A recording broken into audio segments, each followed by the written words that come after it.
All right, guys. All right. We back live again because the last time, man, it's this common room, and it's a place where people. It's almost like a lobby, but it got doors, and I missing locked myself out yesterday. And the people that come to the building, they didn't have the keys, so I had to wait till all the way to the morning to come get my equipment, bro.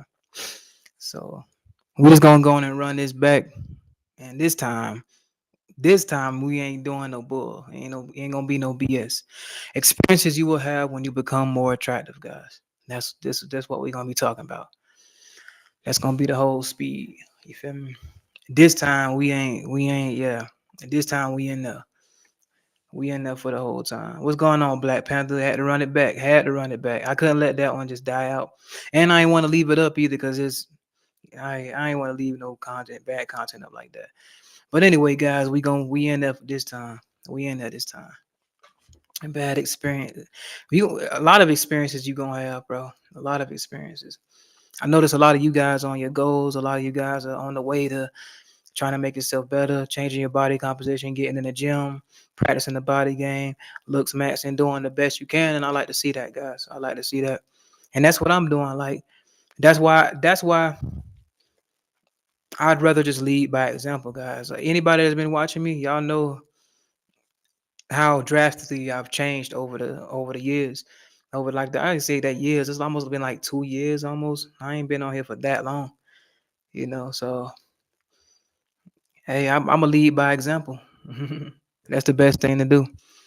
But you're gonna have a lot of experiences, bro. Like earlier today, like I seen this guy and I can tell this guy was on steroids. I can tell him. And I don't like to be in the guy to be like, oh, you on steroids. No, this guy was definitely on juice.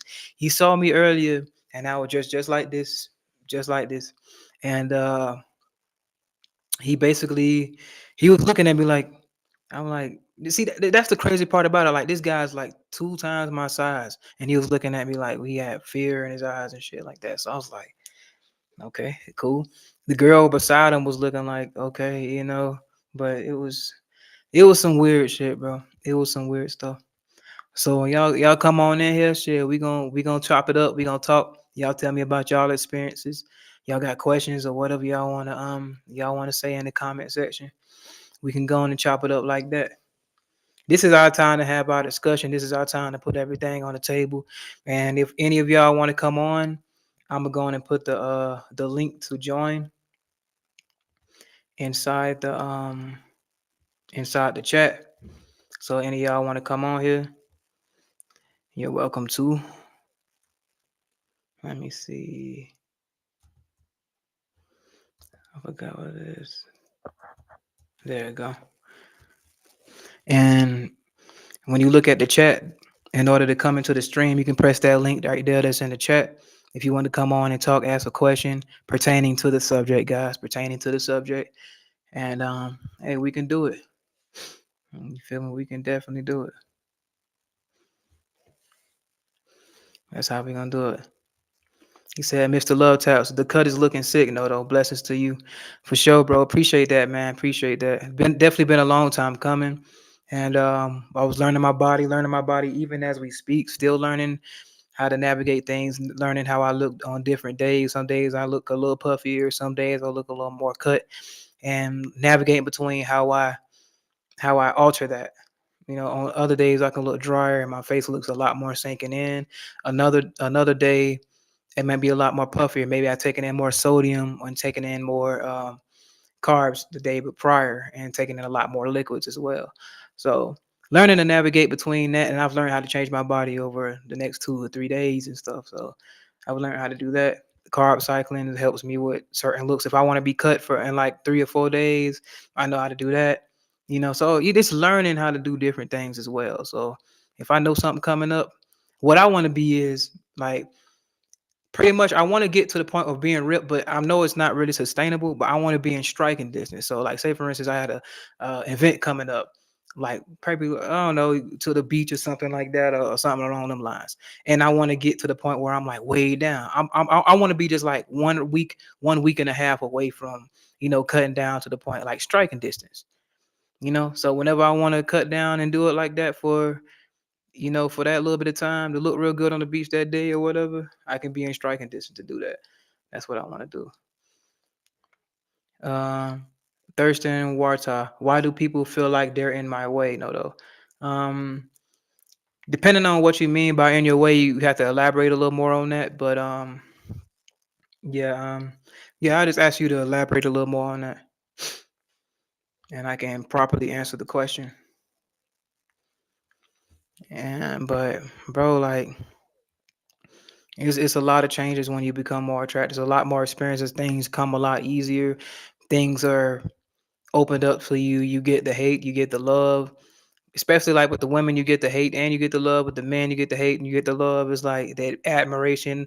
Like earlier, I was doing pull-ups on this little chapel thing where they have some construction over there, and this little boy saw me, and the boy said he told his dad to pick him up so he can reach the bar so he can do pull-ups like I was doing them. So just little stuff like that. They can be attracted to you just from your energy, from what you're doing. They be like, dang, I see him. This guy's jack. I want to do a few pull-ups just to get right. It can be little stuff like that. I'm inspiring people like that, motivating people just like that. Like a little kid, he demanded his dad to pick him up and put him on the bar so he can do pull-ups. He did about a good three of them and came down and gave me some dap. Like that felt great because yeah. Because I go throughout my day, I'll walk around and I'll just do some pull-ups. I'll do push-ups here, there, and by the end of the day, it'd be about 50 or 60 pull-ups. By the end of the day, it'd be like 100 push-ups or something, like 120, 160 push-ups. You ain't gotta do them all in one session. You ain't gotta do them all at one time. Just let the day go by. He said, "Villain, bro, I cannot date because of my living situation. It's making me sad. I'm so lonely." Yeah, I feel you on that. You gotta tighten it up though, and still, while you in it, still stay in the gym. Still keep doing what you're doing. You know what I mean? Yeah, stay in the gym. Stay making yourself the best. So when you get to the point where you get in a better living situation, you'll have two things in one. You already looking like that. So I know it could be frustrating right now. You ain't where you want to be at, but still keep the end in sight. It's gonna pay off. Cause I wasn't where I wanted to be, but I kept the cut going. I'm like, I ain't finna stop my cut. I'm finna go on a bulk, which would be stupid. That would be stupid. It said, okay, Adolph Dupree. I find that I'm intimidating everyone, even other fit guys, and I'm making a lot of women nervous to the point the ladies are saying that to me. Oh man. That's a crazy thing too, like being intimidated to other fit guys. That is crazy. That's definitely an experience you're gonna have when you become more attractive. And becoming more attractive, you practice the body game and getting buffer and getting jacked. You will. That is the truth, Adolf. Definitely intimidating a lot of and making a lot of women nervous. Yeah, I was noticing that too. But the thing is, a lot of women be wanting to talk to you. They really do be wanting to talk to you. And I used to think that they were trying to ignore me, trying to do the whole "I don't see you" thing. But a lot of times that do be nervousness because they'll double back and you end up having a conversation with them, and then everything you thought about them would be like, "Damn, I thought this chick was trying to downplay me. Damn, I thought this chick was trying to look the other way when I come around." But really, she just nervous. You really just don't know how to react. And that happened to me earlier. I ended up hugging a chick, and she was like, "This is the chick that I always walk around like." Every time I have a tank top or a compression shirt on, she'll walk the other way, act like she don't see me, this and that, this and that. Earlier, she was like real nervous to give me a hug, but because her friend gave me a hug so openly, I'm talking about opened everything up to me to give me a really big hug, and she was like, can I have one too on the low? So she ended up kind of reaching out to, let me go and give you one too. So you just never know what they thinking, bro. A lot of times I used to take it as they trying to downplay me or they trying to act like they don't see me and stuff like that. But a lot of times they just don't really know how to react. And some of them just be acting funny, but some of them might be doing that. But a lot of the times they really nervous around you, bro. That's what I've noticed because I used to just go and just make assumptions when I walk past a chick and think that, oh, this is what's happening, this is what's going on. But to be honest with you, you never know. That chick really might just be nervous around you and don't know how to react around you and stuff like that. So yeah, don't just judge them right off the bat. Yeah, I used to do that.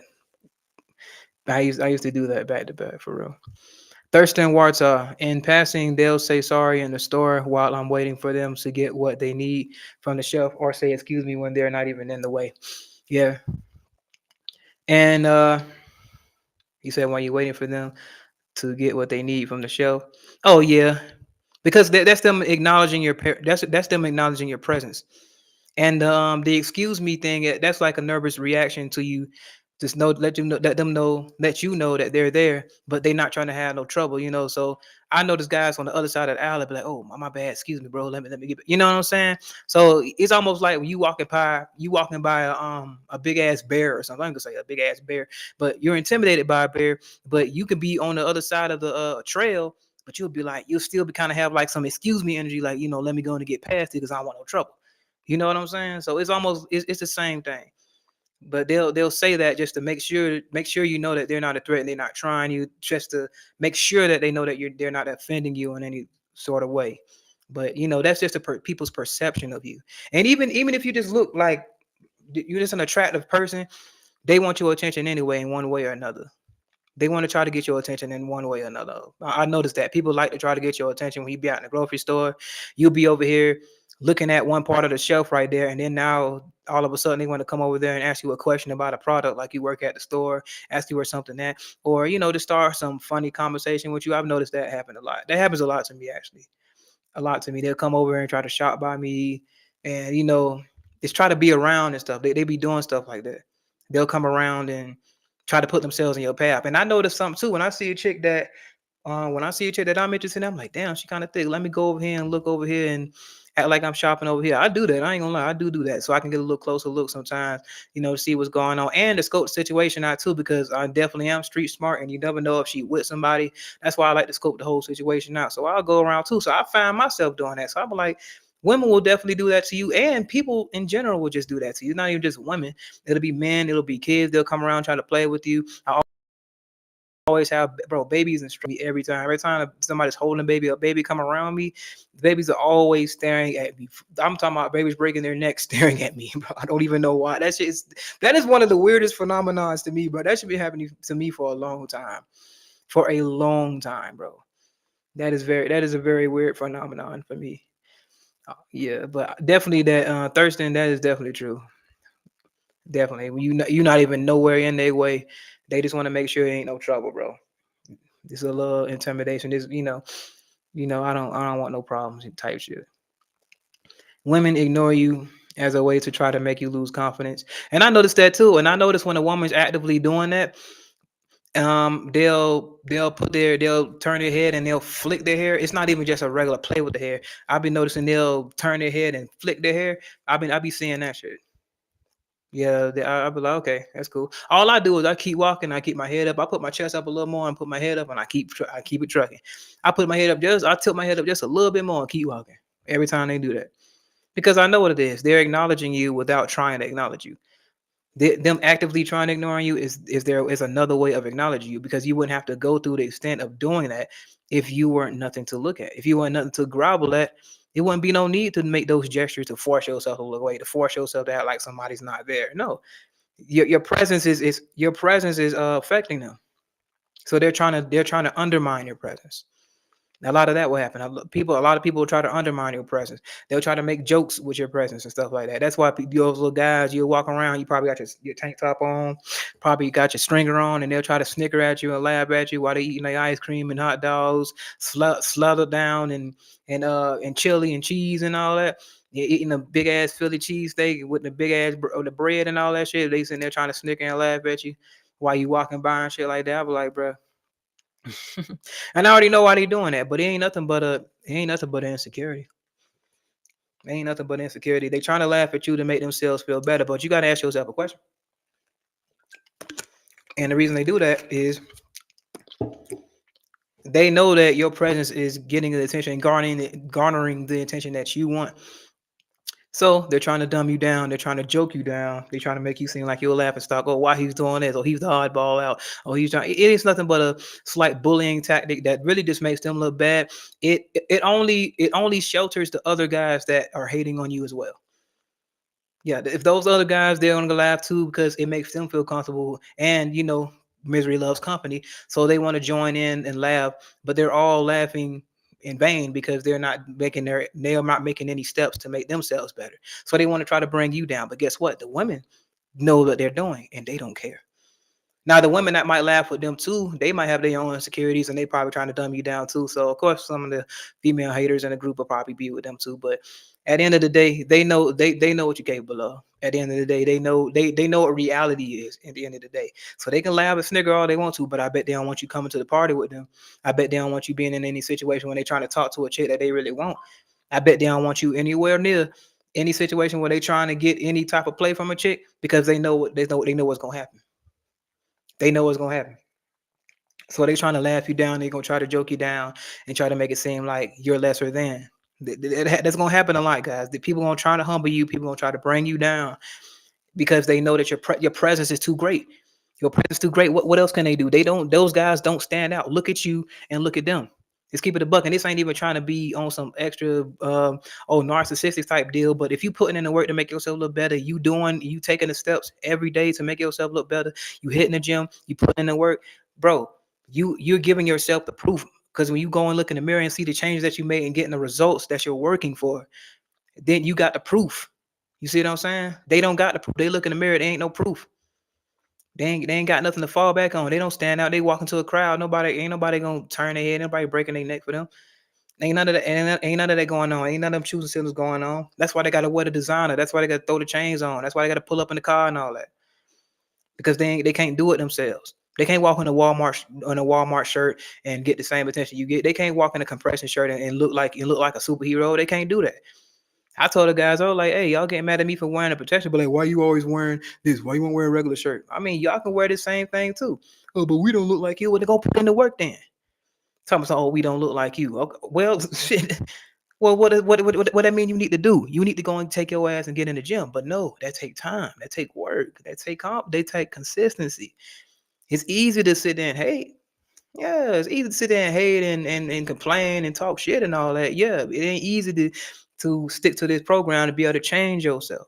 That's why I commend every guy that's getting in the gym and that's trying to change themselves because this ain't easy.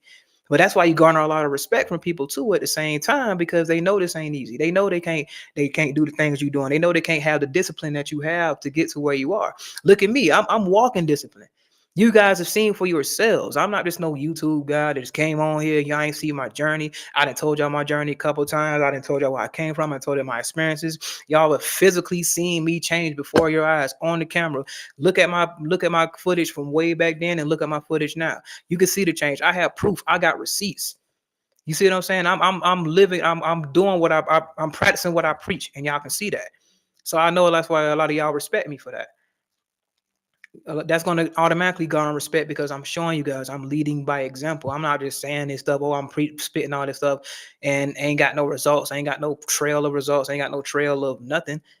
No, this ain't nothing. This, yeah. So I'm gonna read some comments, guys. I'm coming to you. I had to do my little spiel. I got caught up. I ain't gonna lie to you. Okay, Thurston and Wata. What makes sense? That makes sense. Kids always ask me hella questions. That's for sure. And you gotta kids like you a lot of kids don't listen to a lot of people. A lot of kids take joy in actually disrespecting a lot of adults. Like pay attention to how kids act when their parents ain't around. Because if there ain't nobody around to check them, that mean they can do what the hell they want to do. But if they showing you respect and ain't no authoritative figure around them, that says a lot. Because kids don't listen to shit. Because when they figure if there ain't no authoritative figure around, they can say and do what the hell they want to do. You see what I'm saying? So if a kid's showing you respect, even while ain't no authoritative figure around you, you become that authoritative figure because they looking up to you. You look like a freaking superhero, so they less likely to try you. You see what I mean? Gamer tag 23. Yo, bro, new subscriber here. Love the channel. Working on results and starting to see benefits. Any advice for a shorter dude? I am on the shorter side myself at 5'6". Just keep doing. Get jacked, bro. Because the shorter you are, the more menacing your muscle gonna look. I've seen real shorter guys that are shorter than me, but when you pack on the muscle, it's gonna look a lot more compact and it's gonna look a lot bigger. See, when you keep coming on, it's a lot bigger. A lot of taller guys can't look like that. I ain't saying taller guys can't look like that. I'm just saying that when you're smaller and more compact, your muscle seems to pop out more. You got that bang. You see what I'm saying? So You can do that, bro. Being a short guy, bro. I didn't seen short guys, short Q dogs. I had a homie. He was short. He was about, bro. He was about five even. I think he was about 4'9", 4'5" even, bro. He was bagging. Yeah, the physique, bro. He had the physique, bro. So I'm telling you, being short, that shit do not matter. Some women I'd be like, oh, I want the tall guy, tall guy. Yeah, they could say that, but he was hitting some of the same girls that was messing with the basketball players. So I can't say nothing. Me too. I'm not tall as them. I'm 5'9", 5'8". I'm about 5'8", 5'9". One of the other shit. J2 Supreme had this girl always staring at me in the gym for like a month straight, and the moment I introduced myself, it's like she was waiting for me to approach. Now she all over me in the gym. Yep, that's definitely what happens. And if they always staring at you and stuff, and they always trying to put themselves around you, go ahead. You can go ahead on the talk to you. That ain't nothing but an invitation. That's an experience you can have because you becoming more attractive. Or even if you're not more attractive right then and there, they know where you being in the gym and they see you in there consistently. They know nothing but good can come from that. You see what I'm saying? If they see you consistently in the gym and they're like, damn, he in the gym every time I'm in here, and you actually end up putting in work, they know nothing but good can come from that. So it's a lot of chicks that might have you on the watch list. So you might not be where you want to be at right now, but you understand a lot of chicks think with the end in sight. A lot of chicks have a lot of they like to think ahead in the future. You see what I'm saying? So even if you ain't where you at right now, your goal was eat, but they see you in the gym consistently, that'll turn them on to you too. They'll be like, okay, I'm gonna watch you. Just like you see a big chick, they say be nice to the big chicks. Shout out to cousin Tito, be nice to the big chicks because you never know what they're gonna look like when they transform in the gym.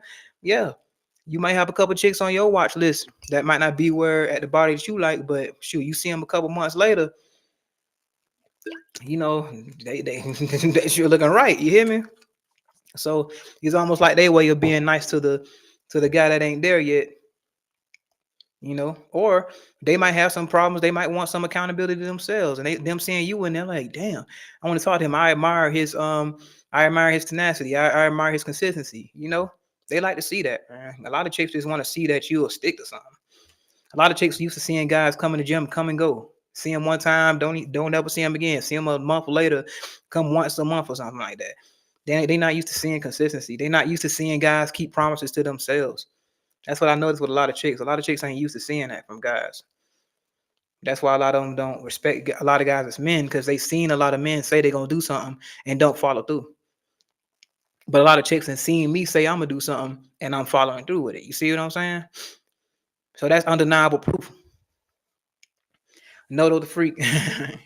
Yo, you good? What happened yesterday, bro? Everything good. I just locked myself out of this here room, and it had two doors that was locked, and the maintenance people and the security people didn't have the right keys for the room, so that's the only reason I couldn't get inside. And the live stream was messed up yesterday. Jimmy James, 27. Women deny a guy's attractiveness, even though they know that guy is handsome. But since they can't get with a guy like that, they'd rather deny his good looks. That is the truth. They'd rather deny you. They'd rather like not give you any type of attention. Oh, I can't have him. So the hell with trying to look at him, but the hell that would try to give him any attention. But you notice something, guys. You notice something I noticed with those chicks. The thing I noticed with those chicks is once you talk to them and they get comfortable with you, and you start talking to them and like actually speaking to them, getting them a little bit of attention. Not even saying you got to talk to them and try to flirt with them and none of that. Just give them a little bit of attention, but they're gonna be all over your stick. You're gonna be all over your stick, bro. All over you. They'll even because they feel like that because they feel like they can't have no chance with you. But there is a benefit of having some chicks around you as female friends, or just having a couple orbiters around. There is some benefits of that. So just speaking to them, you ain't even got to say I got to flirt with them. You just speaking to them and having a conversation to them will be enough for a lot of those chicks. Now they might try to not to progress things, they might try to throw some flirt and stuff in there, and you can bat them down or whatever. But a lot of them just like just being in your company. A lot of them just want to be included. You know what I'm saying? So a lot of them are, especially if you say them like they're an unattractive chick, they are used to being treated like the ugly duckling. They're used to being left out of a lot of stuff. Especially like even if they do get with an attractive guy, they probably only used to only getting smashed and nothing else, if that. Or might just be used for a really, really dry night to get some head or something like that. A lot of those chicks are just one of those bed warmers. I'm just gonna keep it a buck. A lot of them are in that category for a lot of attractive guys. So if they see an attractive guy and they trying to say something and you know, they used to really getting rejected by a lot of people. They used to being in this type of category with a lot of people. She the ugly chick. I ain't messing with her. Nobody want to talk to her. I mean, if they used to getting rejected like that, they'll act like that. That's a defensive mechanism for them. So that way, it could be like that. But that's why I say you make them comfortable. And not saying she got to be an ugly chick. It could just be just a chick that you might not be attractive, or it could be a lot of pretty chicks that are insecure themselves. I've noticed that as well. Insecure themselves, and they don't want to speak to Barbie, the baddest thing in the whole room, but still insecure, acting like, oh man, maybe I'm like this, I'm like that. I didn't see chicks like that. I'm talking about shutting down the whole room and still insecure as hell. So there's a lot of them just like that. So it ain't about just being like ugly chicks or nothing like that. A lot of them will be intimidated by you because they're insecure within themselves. Like a lot of these bad chicks are very critical of themselves. They're their own biggest critic. It's almost like us having like body dysmorphia when we trying to come up. You're gonna develop some type of body dysmorphia even when you're practicing the body game, when you're in the gym and you're trying to get cut or whatever. You're gonna have some type of it. But they shit is times 10. You see what I'm saying? That's why they always looking in the mirror. That's why they throwing all that makeup on. I know some chicks that can roll over in the bed and look beautiful. I'm like, they don't need no makeup at all. Trying to cake makeup on, trying to look better. No. So what you think they gonna look when they see a guy that don't need to put no makeup on, just wake up, brush his teeth, and wash his face, and he looking like that? You see what I'm saying? And you got the body to match or whatever, or it can be intimidation by your body. It can be intimidation by your face and your body. For me, it's both. For me, it's both because I can wear big jackets and big clothes, and women are still like looking at my face and still giving me compliments on my face. It just is what it is. And when they see my body in combination with both of them, it's a big intimidation factor. I have some women that don't even speak to me when they see me with my tank top on my stringer. So it's really that serious. It's really that serious. So, but when I'm wearing like a nice winter coat or like a nice trench coat or something like that, I still get the big smiles. I still get the all 32. So that's why I know that. That's how I know they find my face attractive. They can't even see my physique. I look like a fat guy when I'm wearing big trench coats. That's another experience you're gonna have when you become more attractive. And my face has gotten a lot leaner, so you see a lot more of the definition in my face. So if you want to go for the face guys, yes, definitely. I'm treading there too. I'm just gonna keep it a buck, because if I'm wearing big ass clothes and I know you can't see my physique, and that regular big jacket, I wear 2 jackets because it be snowing out here and shit. I look like a big ass fat guy. I look like Homer Simpson in the damn jacket, bro. Don't lie, that shit's puffy. You know what I'm saying? I'm down to look like Professor Clump in that bitch. So I'm wearing a fat suit. So I know for a fact it ain't for nobody when they showing me all 32 teeth every time they see me when I'm wearing my hoodie. Not saying that the face is all that matters when it comes to becoming attractive. I'm just saying, like in my case, and for the case of a lot of guys that have an attractive face, that women react to them and show them that they have an attractive face. You wearing all big ass clothes, nothing but a hood on, and nothing but your face is showing. Yes, that happens. Yes, that happens. If they showing you all 32, then yes, you have an attractive face. For sure. Happens all the time. Let me see. Had gamer tag. Okay. Yeah, Boogie Bird. That's good. That's good. Good work right there. Adolph Dupree. 3 times this year, I had a woman with her man say I look nice, and their man would give them a look like, "What in the hell are you doing?" I had a woman hit on me, and her husband apologized to me. Damn. Hey, that's crazy work right there. the husband apologized to you. Damn. That happened all the time with me. Like, that's why when like what I try to do now to try to counteract that and to try to start from having too many problems, because I got to find a countermeasure for that, because I noticed that happens a lot, especially, and like I say, the chicks always expose the dynamics of the relationship when they coming around and they flirting with you in front of their husband. So if they'll do that in front of them, it ain't no telling, bro. Unimaginable what will happen if they are not around them. So you can already tell who wears the pants in the relationships. One, a lot of those women that's been checking me out in front of their husband, in front of their boyfriends, I noticed that they're really dominant when they're walking together. You notice that? Like, I notice a lot of chicks usually end up walking ahead of them, and the husband's just kind of like trailing behind. It's almost like a father taking his daughter on a shopping spree. You notice how the daughter just running around out in front of him, got the bags, just got him falling around. He just got his wallet in his hand. It's just like that, but in different ways. And like, you just got to watch it slowly. Like, you see the most dominant person as when they holding hands and they walking, and you could tell who's like dragging who here and who's doing that. Happy wife, happy life ass motherfuckers over there. Yeah, I'm telling you, them guys are being ran. Those guys are being drugged through the ringer. Don't let him be married and have kids and all that. Oh, honey, oh, this okay, honey. I could tell by how the way he talked to her, because if he talked to her another kind of way, she gonna snap on his ass. She is definitely open to cheat. And those, I noticed those women be a lot friendlier around me.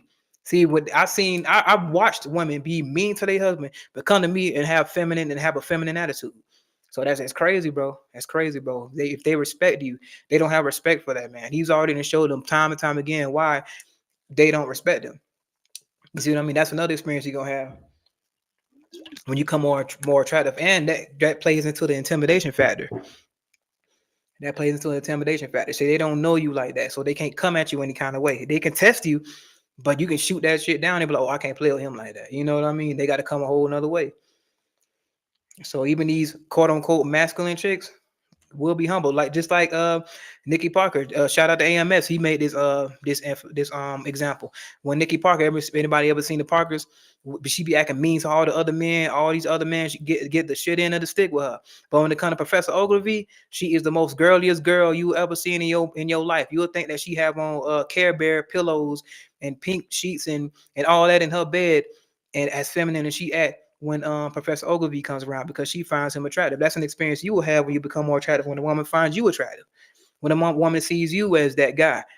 She can treat everybody else like shit, but you get like the most feminine, most girly portion of it. I'd had a tom girl that act like a tomboy to everybody else. Oh, cool. Hey, do like this, but act like a real actual girl when she's talking to me. I'm telling you, bro. It's drastic. It's drastic, bro, because they want you to see their feminine side. I done had hood chicks try to, oh, I gotta tap into my feminine, asking their homegirls how they can be more feminine just so they can talk to me. So I'm telling you now, bro. They want to change. If it's a dude they find very attractive, and they know that it's something that you don't accept, or something that you ain't on, bro, they gonna try to follow suit. Trust me. I'm not sure if I'm pronouncing this right, but Tito Fitness. I be seeing you on the ground, bro. It's Sean Love for sure, bro. Strange question, bro. When you are attractive guy, what's the meaning when a woman blocked you for no reason after I DM her, but she keep want your attention in the gym? Okay, when she blocking you on the DM, there's a good possibility that her significant other or somebody that she's messing with got access to her accounts, and most likely probably can see that. So if she's giving you attention on the outside and in person, that means that she wants you to know that, okay, I'm interested in you, but I can't contact you in this manner, because maybe she's in a situation where somebody can see it.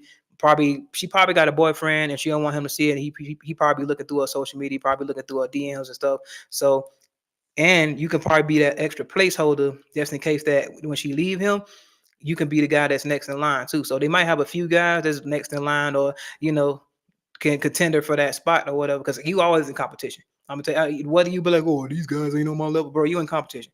That's how the chick sees it. It's not about how you see it. You can look at it as, oh, I'm above all these guys. Oh, it is what these guys don't got nothing on me. But if that chick see that another guy got something on you, that's what it is to her.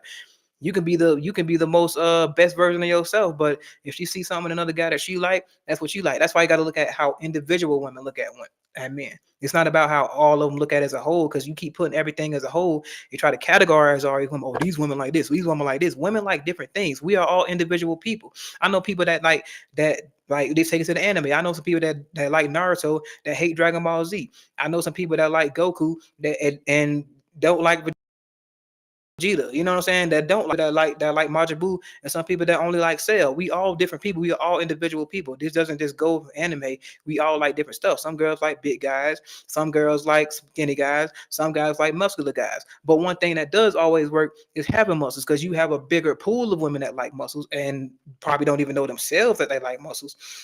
But I'm gonna tell you right now, guys. It's the majority of women can't help themselves around a good physique. I ain't gonna lie to you on that. Now, whether they think they can get it or not, it is what it is, bro. So I'm not gonna say that all women, but oh, all women don't like muscles, but all women are affected by muscles. All women have no choice but to acknowledge that. You see what I'm saying? That's a big difference between saying all the women only want this, only want that. They might like things that come in different packages. They're not the same. But best believe your ass come out there with a good looking physique, your ass gonna get attention one way or another. She can be like, well, I like big guys, I like big guys. Well, your ass gonna look like a big guy to her that day. You come out that bitch ripped, and you think she gonna ignore that because she say she like big guys? No, nah, no sir. So she wants your attention in the gym because she wants you to know that I'm still interested, bro.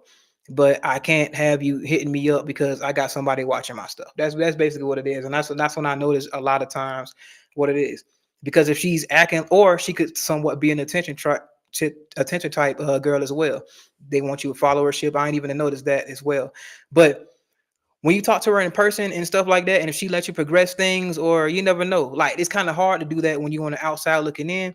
But if she's letting you progress things and she just looking at you and trying to give you choosing signals and try to get your attention and be like, okay, and she ain't letting things go nowhere, if she ain't having no conversations with you or nothing, then that most likely that's an attention thing. But if she's doing using you as a placeholder, most likely she'll talk to you, let you know that everything's hunky dory. She'll speak to you. She'll give you reassurance. That's why I notice with chicks that might have a boyfriend and probably think, okay, he messing up, but they see you as a prospect, they see you as somebody that can, probably be up next.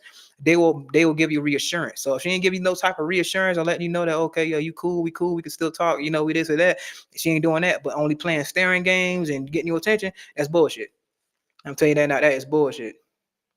That's what I noticed. Like a chick that wants you to stay around is gonna give you some type of reassurance. That only makes sense. Why would you want the guy that is coming up next to feel like, oh, he doesn't have a chance? No, you got a chance. You just can't hit me up. You can't hit me up in the DM because I got this guy watching. You see what I'm saying? But I still want you to be around. Now we ain't waiting around for this. You ain't like, oh, I'm gonna wait for her and just hope that she picks me. No, we ain't doing none of that shit. Now you going about your business. Okay, she talks to you, or whatever. It's almost like a normal interaction. You going to the grocery store, you see it often, or like in this case, the gym, you see it. But no, you're not waiting around for the shit.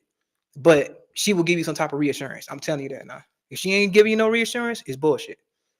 Trust and believe me. They're not gonna let something go and let something feel like it's unwanted if they want it to stay around.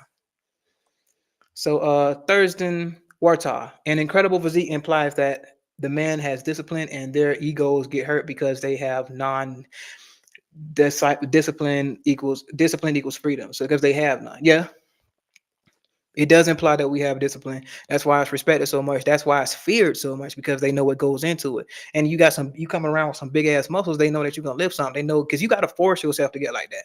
When you got muscles, bro, that is you literally forcing your body to build more muscle because you're putting it under so much stress. That is the literal way that muscle is built. You have to force yourself to be like this. So they know that you have to consistently force yourself to do that.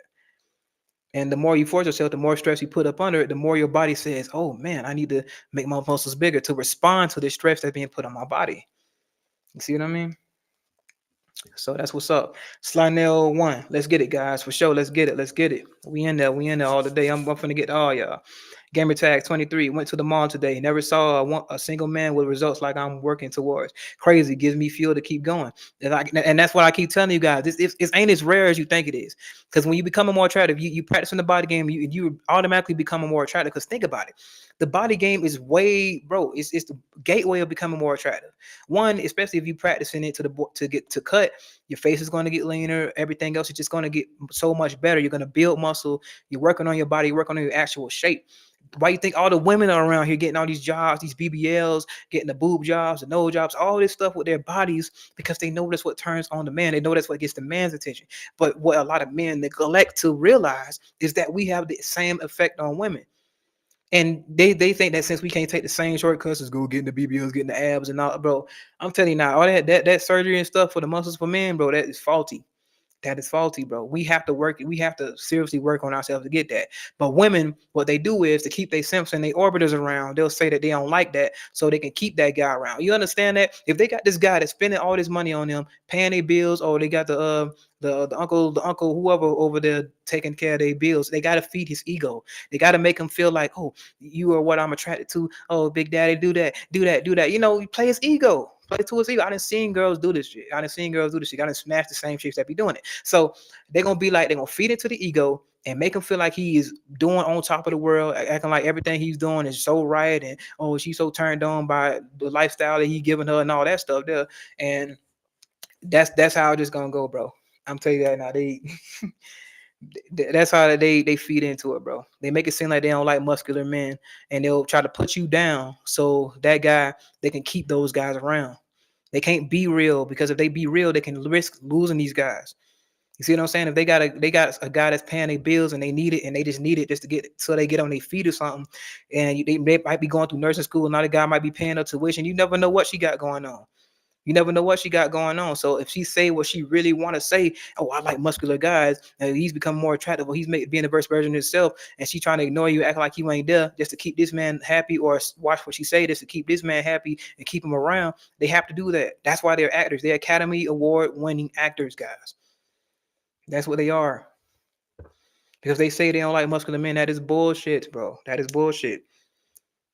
If they can say what they want, like that's why a lot of women that got their own money, they speaking the truth. They don't need a man for nothing like what a lot of men think that women need men for. Like they got their own money, they got their own business and stuff like that. They can go after the men they want. That's why they can say what they want and they don't have any repercussions because they ain't got to keep some simps and orbiters around in order to fund the lifestyle. You see what I'm saying? That's why, like, you got a chick with her own money and she's simping for you. That is telltale. That's gold right there. That's gold. You ain't got to worry about her trying to entertain orbiters and all that because then you thinking like, dang, why she want to leave these guys alone? Why she keep thirst trapping? Why she keep doing that? Why you trying to deal with her? But you got to understand, she got needs that need to be met over here.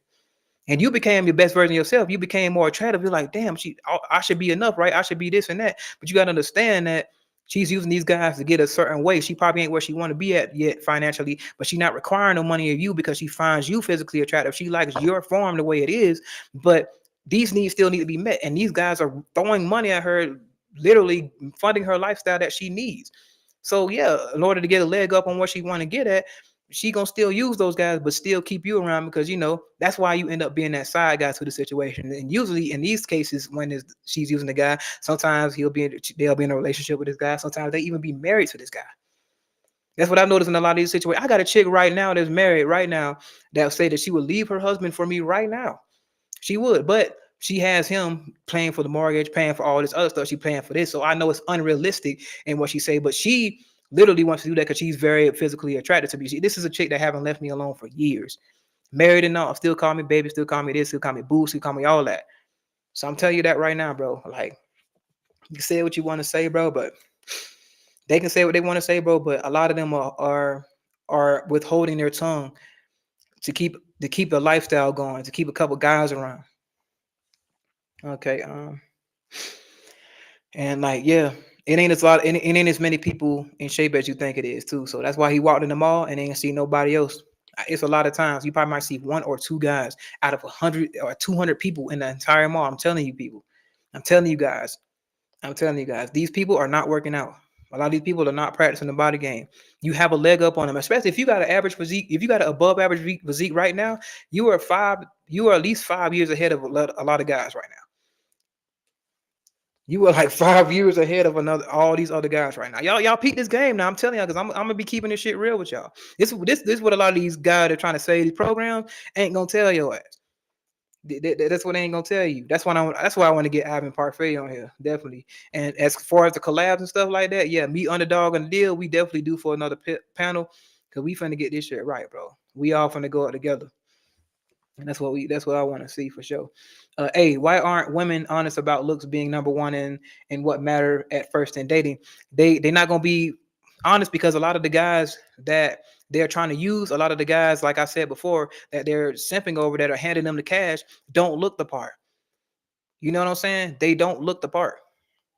So in order to appease them, in order to make them feel comfortable around the situation, of course, a man is not going to feel comfortable around the situation. The woman be like, oh, he got to look like this, he got to look like that. Oh, he like this, he like that. And all the women did that. These guys that's trying to throw money at them ain't gonna feel comfortable throwing money at them because they're gonna feel like it's futile. They're gonna feel like it's to no avail.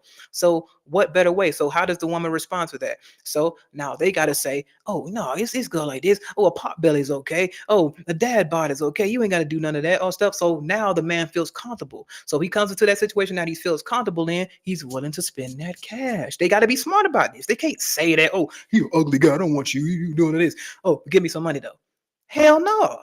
You see what I'm saying? They gotta make that man feel good. You gotta feed his ego. You gotta make him feel like he's something. You can't just go around and tell the guy, oh, you ugly, oh, you ain't this and that. You need to do this, you need to do that, and give him all this lip and all this and that, and then ask that man for what they want. No, they can't do that. They can't keep it real with these guys. They can't because a lot of women they don't find a lot of these guys attractive. So once they don't pass the physical attraction test, is what can you do for me? And that's why a lot of guys leave with money. And I've noticed that I used to be on that side of what can they do for me. You see what I'm saying? That's that bullshit. Oh, my boy Bay CBO in here. Oh my God, that's my boy. Appreciate the super chat, my brother. Appreciate the super chat. Hey, I want to get my bro on here, bro. I want to get my bro on here, bro. Facts. 42% of Americans are obese for sure. Bay CBO, appreciate the 4.99 super chat, Bay CBO, bro. Hey, if you trying to get on, if you want to come on this bitch right quick, you can if you want to. I can put the what's the name in the I can put it in here. Cause guys, this another guy right here, bro. He spit it just the way it is, man. He spit it just the way it is, the way it's supposed to be, bro. Like it's in the chat. There's a what's the name in there? There's if you want if you trying to come on CBO Cole, if you trying to come on there, bro, for sure, bro. Like I know for a fact he can give y'all a whole bunch of game. I watch his content all the time. Yeah, but yeah, Cole, y'all boys, y'all definitely go listen to Cole for sure. Um, yo, I just okay, Noto the Freak. Yo, I just broke up with my girlfriend. I'd say she was an 8.5. Um, an 8.5 out of 10. She technically dumped me because another girl was jealous and she messed it up for the both of us. And my ex believed her and she dumped me. Oh damn, that's crazy. But that's cool though. That's cool though. If she leave you for that, she was meant to get out the door anyway. She was on her way out the door anyway. Because if she gonna be jealous, that ain't gonna be nothing but an everyday battle. It's gonna be something different every other day. I notice with a chick that's insecure, you can't be becoming the best version of yourself and end up becoming this attractive man, and you ain't an insecure chick, bro. It's gonna be a problem every other day, bro. Every other day, every time you do something, they're gonna start making shit out of thin air. And then that's why you got to walk away because they're gonna keep playing games and saying, "Oh, you doing this? Oh, why you doing this?" Every time your phone go off, they're gonna think another bitch chasing you, bro. It's gonna be problems every time, bro. These chicks can never be appeased, bro. I'm telling you, never. So like, it's probably good that you got out of that situation before it went bad, before went too far. Base CBO, how often do you be going live? To be honest, I don't go live that often, but I'm gonna start trying to go more live more often, probably like twice a week or something like that.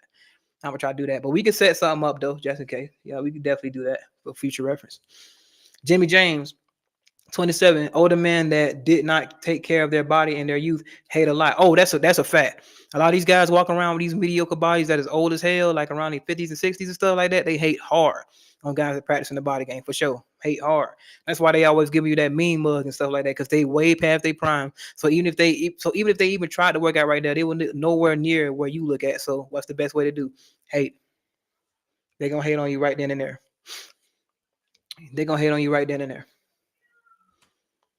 I was walking I was walking out to the ATM and two couples was talking together, but his girl started locking eyes with me for at least 10 seconds. And when she noticed it, he grabbed her hand and gave me the stink eye. Damn. So I'm gonna tell you that now. Like a lot of chicks look at me a lot of times when they with they dudes. And when I notice a lot of dudes, if they don't catch the chick, because but the thing about this is a lot of dudes are like intimidated by me for some reason. Like I say, it's my body. It could be anything. It could be other things. They can see the whole thing and be like this. So a lot of times they don't catch their chick looking because that dude is busy looking away and putting his head down and trying to look the other way and try to hurry up and get his chick the other way. He ain't even looking at what the chick doing. He's so busy trying to look down and away that he don't even notice his chick looking at me. So I'll be noticing that in a lot of times. Now a lot of the dudes will try to mean mug you and look at his chick to make sure she ain't looking at you. That's another thing. But if the guy, like I said, guard duty. If the guy's on guard duty with his chick, he ain't gonna never clock out of that job. He goes 24/7. That's 24/7 right there. Watching the phone, watching everything. You just on edge. She can't even go outside. You see what I'm saying? She can't even go outside without him crying and feeling like something's gonna go on. So that's something you're gonna experience too when you become more attractive. The girl's gonna be looking at you, the guy gonna be trying to look away, or he gonna give you the stink face and try to look at you mean like you did something to them when it's the girl that he need to check. You see what I'm saying?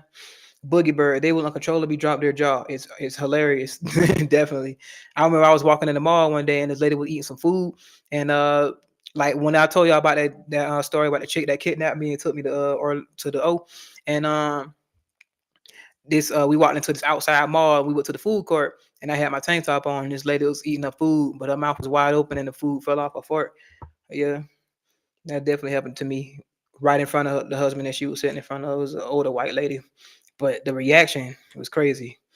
He's almost like something you see in Oprah shows. You know, they older crowds and they put a man with his shirt off on a screen and they all go like that.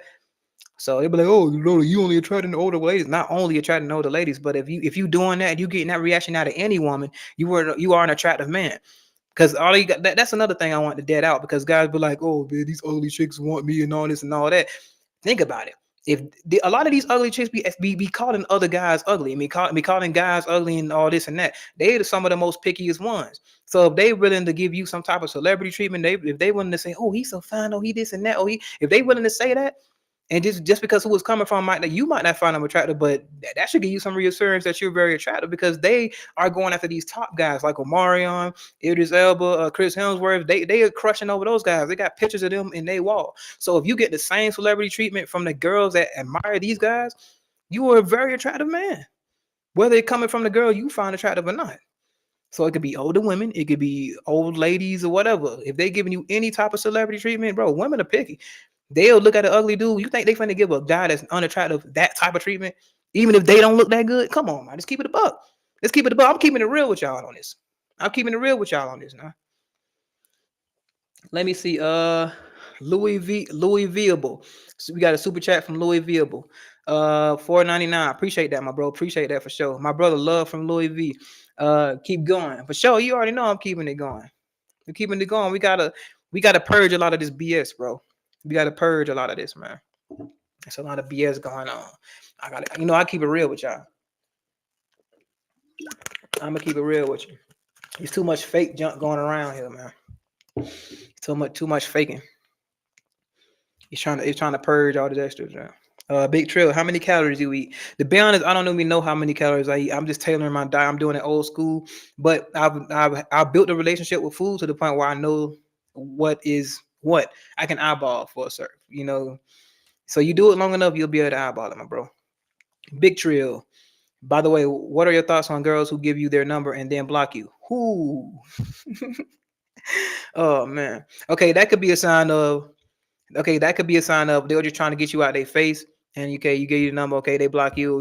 They weren't really attracted to you, but in order to shut you up and let you go on, they'll give you their number and then block you. Or sometimes they'll give you their number and block you because they don't want you to call them right then.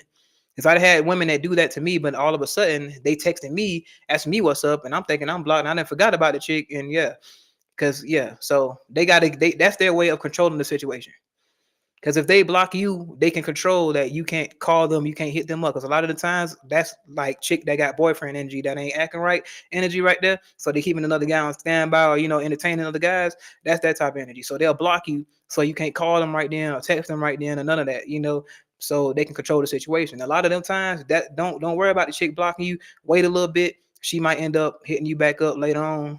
So they can control the communication.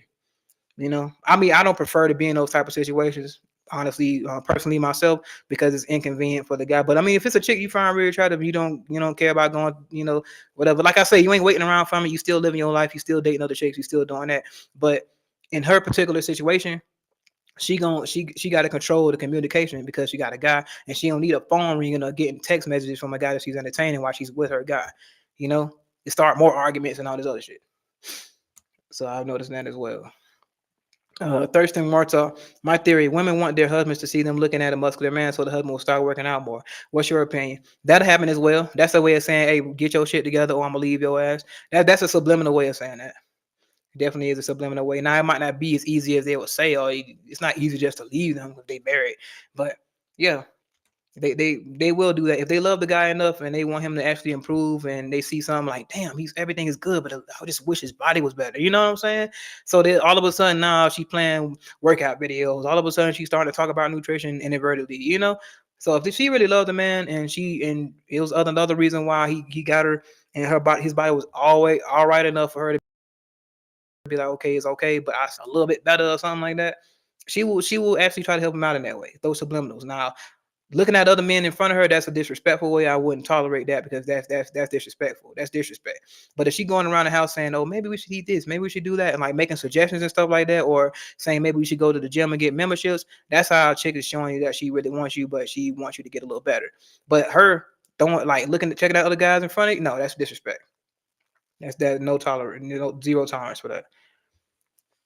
You don't tell me to get on my shit by looking at another guy saying, "Oh, I want to f him in front of me," and saying, "Oh, get your shit together." No, that's basically saying, "I will," if you don't look like this guy, or "I will fuck this guy." That's basically what they're saying. You're checking out another guy lustfully in front of you. That's disrespectful. We don't take that. Okay, Mark. Let me see. Attractive people have different life experiences compared to sub five people. Life experiences are everything. Definitely do. I definitely have drastically different experiences that I was having before I became more attractive. That is a fact. That is an unrefutable fact right there. It's drastic. Way different treatment. It just went from being friend zone to what you doing tonight. Let's go watch some anime. Let's go watch a movie or something that we ain't gonna never make it through. Putting yourself in those situations. A chick putting you in a position to smash, they ain't gonna put you in no one-on-one position to smash if they ain't gonna let you smash, bro. It's serious. Like if they always want to be in public with you, they ain't trying to let you smash. But if you somewhere, at least in the house somewhere where nobody can bust in, y'all got privacy, you got opportunity to smash. Most likely they putting you in that position to smash. But that don't automatically mean that. That's another thing too. That don't automatically mean that because that's an experience you're gonna have. She gonna invite you over, but that don't mean it just go time and you just try to jump her bones and all this other shit, bro. Chill out. She's still trying to scope it out. She's still trying to see, she made the right decision. So don't be like, okay, I'm trying to force her. I'm trying to smash. I'm trying to, being a horn dog and all that. Just chill out. Just chill out. She'll lead the way for sure. She putting you in that situation for a reason. Just you there. Tito Fitness. No, though, you are on another level for sure. Oh, dang. I appreciate that, bro. I definitely appreciate that, man. It's just having all these experiences myself and then seeing a lot of things happen to a lot of guys and seeing like as I was becoming more realized of becoming more attractive and seeing the differences that I was getting, the different outcomes I was getting, the different treatment I was getting, and seeing these same guys doing the same shit that I was doing that was failing for me. And I look at them, I'm like, these guys ain't improving themselves. They ain't even in the gym, but I'm in the gym. I'm making myself better, but they doing the same shit I was doing when I was messing up. You see what I'm saying? So I'm like, fuck, man, like these experiences, bro, like these real life experiences. This is the only reason I could make this channel. I couldn't make this shit if I ain't go through this. I can't go through trying to fake all this shit. Like, it's way too much. Super chat $4.99 USD. Great show, bro. Adolf, bro. I appreciate the super chat, my bro. Adolf the pre. Always showing love, my bro. You be at every live, bro. You be there, bro. Definitely. The support is unreal. The support is definitely unreal. And my boy Bay CBO, bro, for sure. Let me see. Get to another one. That's why you see some female celebs get hooked up with their bodyguards who are built. Oh yeah, definitely. And that guy that made the stallion used to be jumping on with her legs wide open. Her bodyguard. Come on now. Come on now. You see a chick jumping on you with her legs wide open like that, bro. Yeah, they doing something. Every chick that was underneath that video that they saw that when they was in the pool, they were like, yeah, they fucking. Because a chick know that, bro. Chicks know that, bro. They know the energy. They say gamer tag. No, though. What's your training routine like? Calisthenics, weightlifting, etc. Well, I do a mix of calisthenics on days that I'm not going to do a full workout. I do like an upper lower body split. I'll get on the. I always start off with pull ups and dips because I started off doing calisthenics. I built my core physique with calisthenics. So I take a lot from prison workouts, like the way they emulate things. Because the reason I take out the prisoners so much and how they say, I'm gonna make a video on why prisoners are so jacked and the reason why and all that, because I always want to get into that. But I noticed that they don't make no excuses. They don't have anything else, but they got time. And I noticed I got little time slots throughout the day. So even when I'm working, I might drop down and do 20 push-ups. I might go over there and do some pull-ups and stuff like that. All that stuff add up, guys. So even if you don't feel like going to the gym, bro, just do 100 push-ups in one day. In a 24-hour span. I don't care if you do 20 push-ups here and 2 hours later you do 20 push-ups again. That's that, just do it like that. So even on the days you didn't go to the gym, you still got something done. That, trust me, that little bit of something done, even though you don't go to the gym and do a full session, bro, that goes a long way, bro. That it'd be times I ain't been to the gym for 2 weeks, but I did the here and there. I did a little bit of pull-ups, probably even 50 pull-ups every 2 days, or 100, 160, 120, or 30 push-ups every 2 days, or something like that. That will get you far, bro. Doing something, remember, something is better than nothing. Even if you only do 50 push-ups for that one day, I don't feel like going to the gym, bro. Well, just do 50 push-ups and do like 50 squats and like 20 lunges or something. Like, even if you don't feel like going to the gym, you'll be surprised how far that go. And it keeps you going. You see what I mean? So you ain't got to get a full gym session in, bro. Like, bro, you hit a couple compound movements and keep your body sharp, keep your body wanting to build muscle, bro. It goes far, bro. Trust me. So, Big Trill, I have a hard time cutting anyways to get that fat off. Yeah, it takes a lot of discipline, bro. It takes a lot of discipline. A lot of discipline. Mark, a lot of people want to tell you have a positive mindset or attitude, but they don't realize in order to have a positive outlook or mindset, you need to have positive life experiences, positive reinforcement. That's the thing. Yep, you're right. You're right. Because a lot of people, like, if you don't have proof, if you don't have proof of having these type of experiences, or having these life experiences you was talking about, if your everyday life isn't proven to you that you're an attractive man, or you're becoming attractive, or people are treating you different in this way, shape, or form that we're telling you about, bro, if you don't have no proof of evidence, if you don't have any proof of that, then of course you're not going to feel good about yourself. You're not going to have any positive you're not going to have a positive mindset or positive outlook on life, rather, if you're not getting any type of you're not having these experiences. If women ain't looking at you, you don't get no type of attention. You walk into a room, nobody know you there, all that kind of shit, bro. Like, bro, I'm telling you, bro, like, that shit there, that positive reinforcement is a good thing, but you got to have evidence of improvement to do that, to have a positive outlook. You got to know that you're going somewhere. You got to know that you did something. You got to see the difference between what happened then and what's going on now.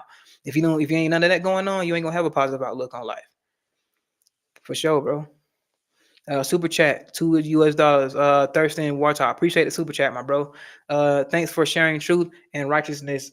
God bless, for sure, bro. I appreciate you for joining the live, bro, and appreciate the super chat. Appreciate all the support, for sure, man.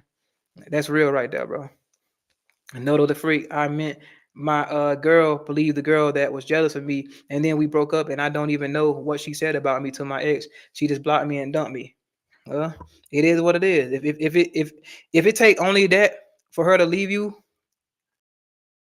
and don't even get your silence, and she was already looking for a reason, bro. RT the brand, 10 seconds, cap. I'm not sure what he's talking about, but yeah. Boogie Bird, LL, them guys do mean mug. They definitely do mean mug, bro. They definitely do mean mug. Louis Viable, 100. What's up, my bro?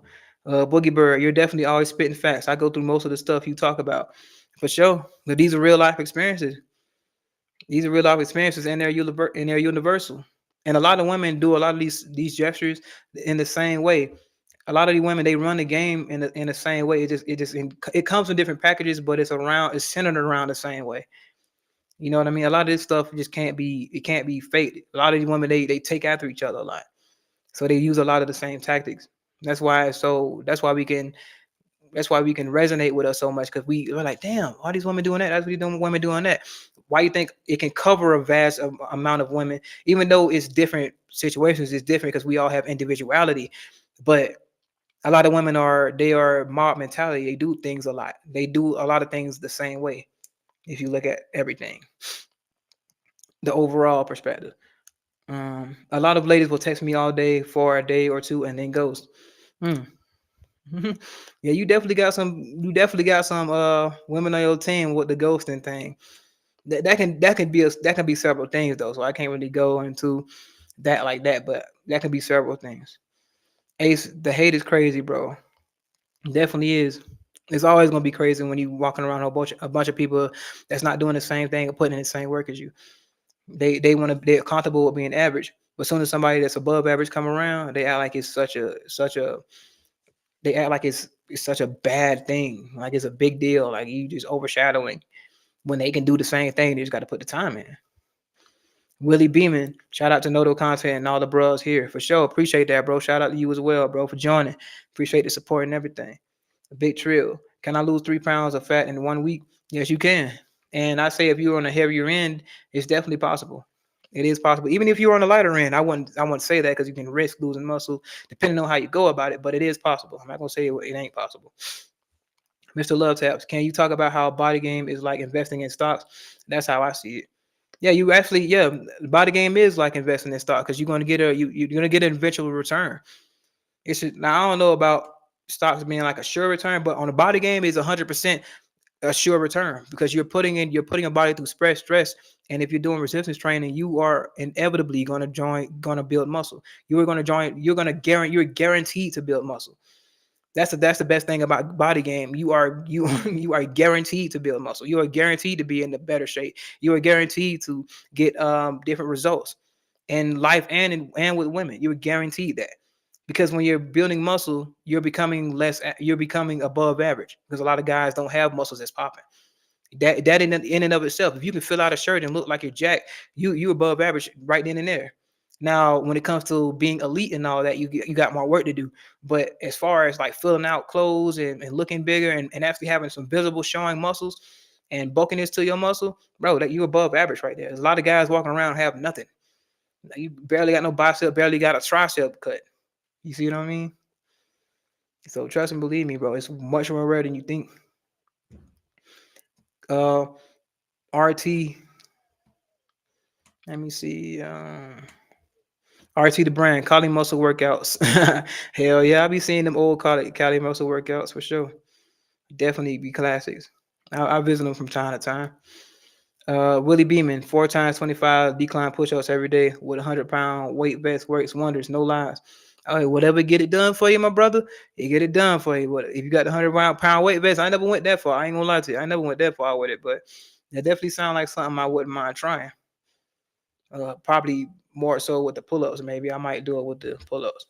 Thurston Warta, facts declines on the medicine balls are dope. For sure. Mo, we doing it again. Let's go. I tapped out yesterday when you back locked. When you back locked, what's good? What's going on with you, Mo? Yeah, it happened, bro. Yeah, I locked myself out that bit, man. Willie B, man, hell yeah, we on the same page, Thurston. Noto the freak. I feel like the pretty face constants with a muscular physique a lot, which shows that you can fight and be pretty at the same time. He said be pretty at the same time. You know what? To be honest with you, to keep it a buck, I was kind of thinking about something like that earlier. When you have like an attractive face as a man, when you got an attractive face, I noticed in a lot of guys like when my boy Underdog made a video about how ugly guys will try attractive guys and try to punk them in front of the girl to make it seem like so he can lose his validity around the chick, so the chick will look at him like he's less of a man and all that. I noticed this happened to a lot of the guys that have an attractive face, but they're skinny. You know what I mean? Like even if they're attractive guy, they probably fat. You got less like you don't look like that. But if you were an attractive guy that would have got attractive face and you were jack physique, they gonna think twice, bro. They gonna think twice, bro. Like I noticed that. Like you ain't finna get tried like that. Cause me, a lot of people they always say that I got jail muscle. They always say that I got a jail looking physique, but I got an attractive face. That's what women tell me. So I don't know what guys might think, but that's what women tell me. It is what it is. So if they see you got an attractive face and you got a jacked physique, bro, I'm telling you right now, bro. I'm telling you right now, they is not finna come at you like that. They're not coming at you like that. If you're not getting any hate, you're not doing it right. That's for sure. If ain't nobody hating on you, ain't nobody feeling no type of way about you, ain't nobody saying nothing about you, you ain't doing nothing right because you're not offending nobody. You're not throwing them off center. See, when you look above average, you coming into a room and you getting attention, and it's something you doing something that they can't do. It moves them off center. It makes them feel uncomfortable. In order for people to hate on you, you got to make them feel uncomfortable. You see what I'm saying? So I got people that try to act like if I speak to them or I try to joke with them, they'll try to dumb it down like I'm doing too much, or they'll try to act like, oh yeah, what try to act like they ain't hear what I was saying and stuff. So a lot of people will try to dumb you down when you're a person in that room and they know that you're an attractive person, bro. They'll try to dumb you down. They'll try to make it seem like, oh, they're ignoring you and like like you got to fight for their attention or something. So that's why some guys when they do that, I stop fucking with them. Like guys that like say for instance you dapping up this one guy all week, like you're dapping up, y'all joke together, y'all say a little joke here and there, but y'all get around some girls, you do the same joke, you came up and y'all do a little something, a little 1-2, you try to come and clap him up, but he try to act like he don't see you, and you say a joke, he'll try to act like he trying to ignore you. That's kind of stuff I be going through. You see what I'm saying? They act different when they get around the chicks. So that's gonna happen to you when you become more attractive. They gonna act like they your homies when they alone, but when you get around the chicks, they act like a whole different guy. They act like you. They try to dumb you down. They try to downplay you. They try to undermine your existence right there. They try to make jokes about you in front of the chicks. They try to make they try to make you seem like lesser than when you're around the chick. They try to put themselves up and they try to put you down when you're there around chicks. So paying attention to guys that act extra when they're around chicks and guys always pay attention to guys that's always worrying about chicks in the first place. Whenever you going out to try to go out somewhere, but like, oh, where the chicks at? Where the girls at? Where they at? What is that? If they always talking about this and they so anxious about going with girls, bro, that's a red flag, bro. Because that means they'll do anything to get them girls, whether it's crossing you or not.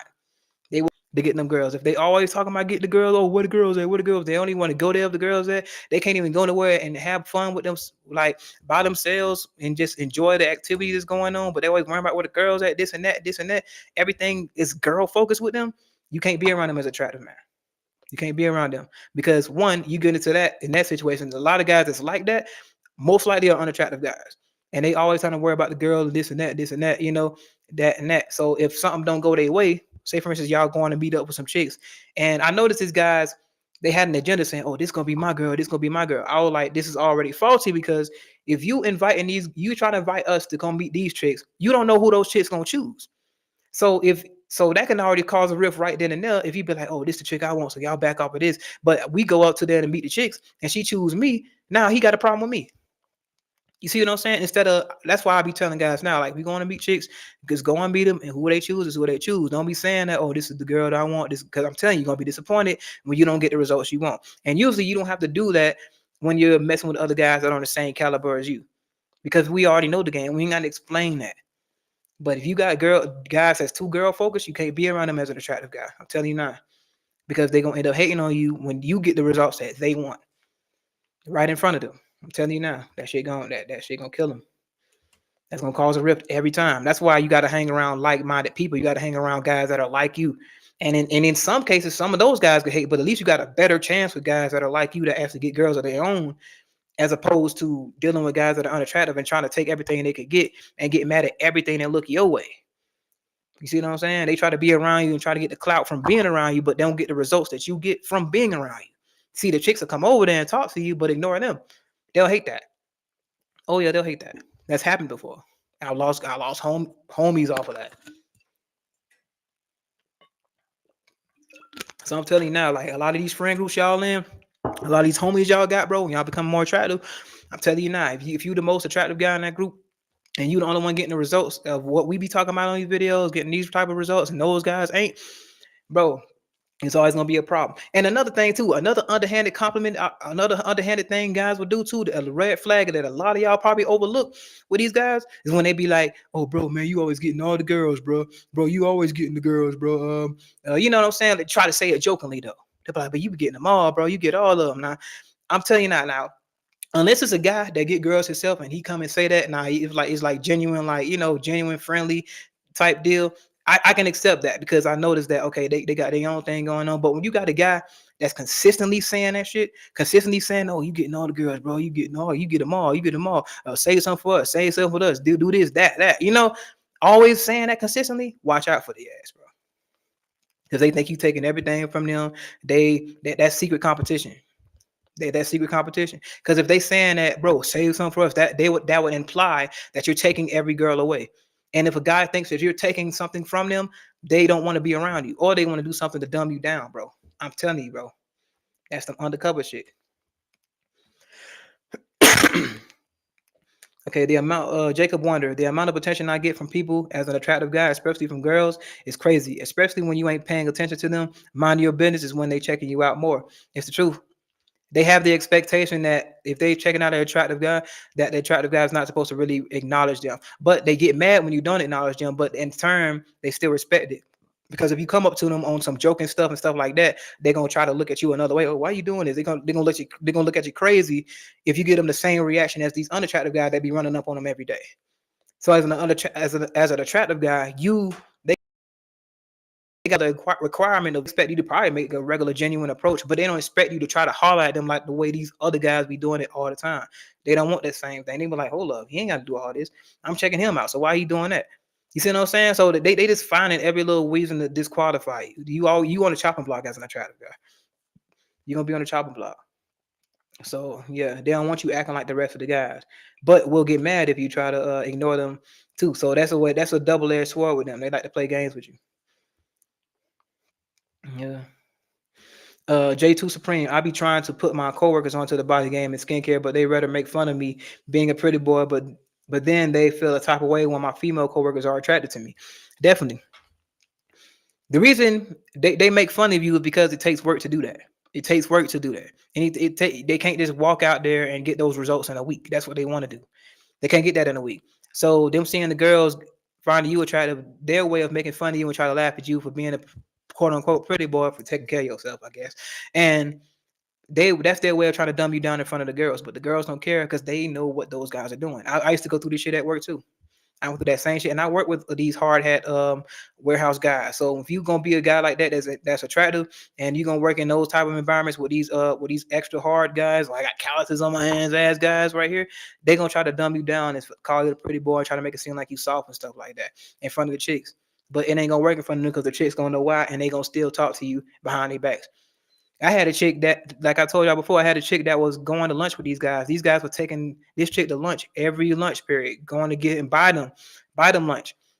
And she literally cooked something for me and brought it to me and said in front of everybody, "I'm giving it to you because you handsome." That made all the men. I'm talking about these guys were consistent. She had like 3 guys on rotation, consistently taking her to lunch, like to buy her lunch, and she did that for me. She went home and cooked, took her time and cooked and brought me some food and said that in front of everybody. That pissed all of them off. You see what I'm saying? So then you're an automatic target anyway when you're an attractive guy in those type of work environments anyway. So the add insult to injury is the girl that they've been trying to get at for months or maybe even years get at you in like 2 days or a day, the same day, bro. That kills them.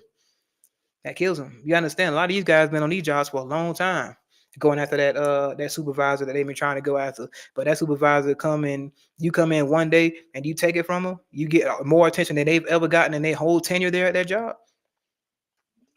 I'm telling you, bro. Yeah, you're gonna garner some haters. They already hated you when you walk through the door, but you do that, bro. You on the chopping block for real, then. Josh P237. Hey Noto, keep up the great work. Could we see a workout stream in the future? Oh, for sure. We definitely gonna be doing that. When I get in the position to do that, we definitely gonna be doing more vlogs and stuff like that along them lines. And I'm gonna be talking while I work out and shit. Mo, Noto, open a Discord or something where we all can tap in. It gets lonely in the real world when you're on your grind. I don't know how to do the Discord thing, but I'm definitely gonna figure out a way to do it, and I'm gonna look into it and figure out how everything works, and we can get it going. We can get it popping. Diligence, facts for sure, bro. I know I done spoke to a whole bunch of them, so I already know what you mean. It's definitely a lot of facts being thrown. Everything I'm speaking is facts, so I already know what's going on. For sure, I appreciate the support, bro. You know the real ones know. The real ones know.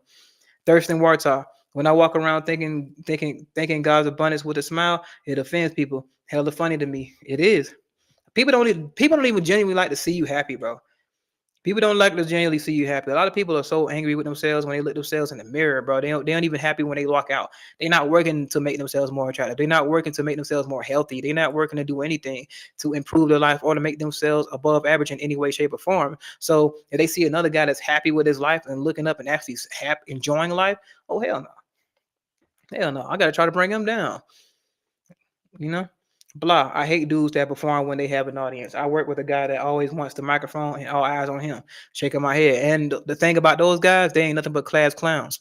And the girls will use them for entertainment. They think they're getting somewhere because they laughing and this and that and that. But I'm gonna tell you right now, that only goes so far. They might get one chick or two off of the laughing things. I know there's a lot of chicks do like to laugh and stuff like that. But I'm gonna tell you right now, they will have more respect for you. One, two, especially if they know that he's doing this to try to get at you, and guy anyway, they already gonna be after you, so they gonna use him for his free attention, and then come at you and give you the prize. You see what I'm saying? So he gonna be the one that sit at the wedding ceremony, but you gonna be the one that they show up to the reception with. You can just show up to the reception and have fun.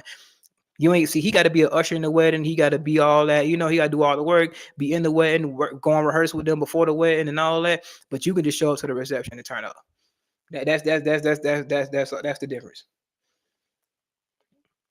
Gamer tag 23. The philosophy that got me started and pushes me is the if you stop, you don't want it bad enough.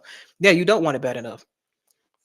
You definitely don't want it bad enough. You got to keep this. You got to keep this going. Even if you like, even if you have like a little hiatus or if you pause for a little bit, I wouldn't call it stopping. If you just stop, like if you just pause for a little bit and you start after like a week or something like that, that's not stopping. That's just pausing or whatever. But like stopping, like I'm never working out again or I'm not doing this, and you just let yourself go. That's stopping. But taking like little breaks and stuff, I've taken breaks as well. I've taken times where I haven't worked out for 2 weeks because I was like going through some things when I on the way to this journey, on the way to this journey. But I'm still going. You see what I'm saying? So it's about how you get up from it. It's about how you deal with the situation. So becoming more attractive and you working, you going through stuff, you going through life and all that stuff, bro. All that's gonna be hitting you at the same time. So you gonna have to roll with the punches, guys. You gonna have to roll with the punches, bro. You're gonna have a curveball here, curveball there. Oh, we got somebody else on here right here. Hold up. Let me see something right here. We got somebody that's coming on. Schmedium.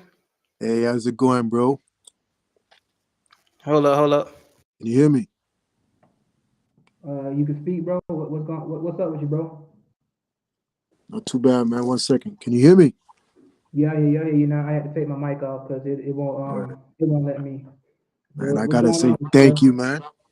I gotta say thank you, bro. You helped me a Oh, for lot on my sure, bro. journey, bro. You know what I mean? Oh, for sure, bro. Telling you, man, like the experiences and the stories of work and everything. It's the same thing over here, man. Mm-hmm. The same, What man. be going on with you at work?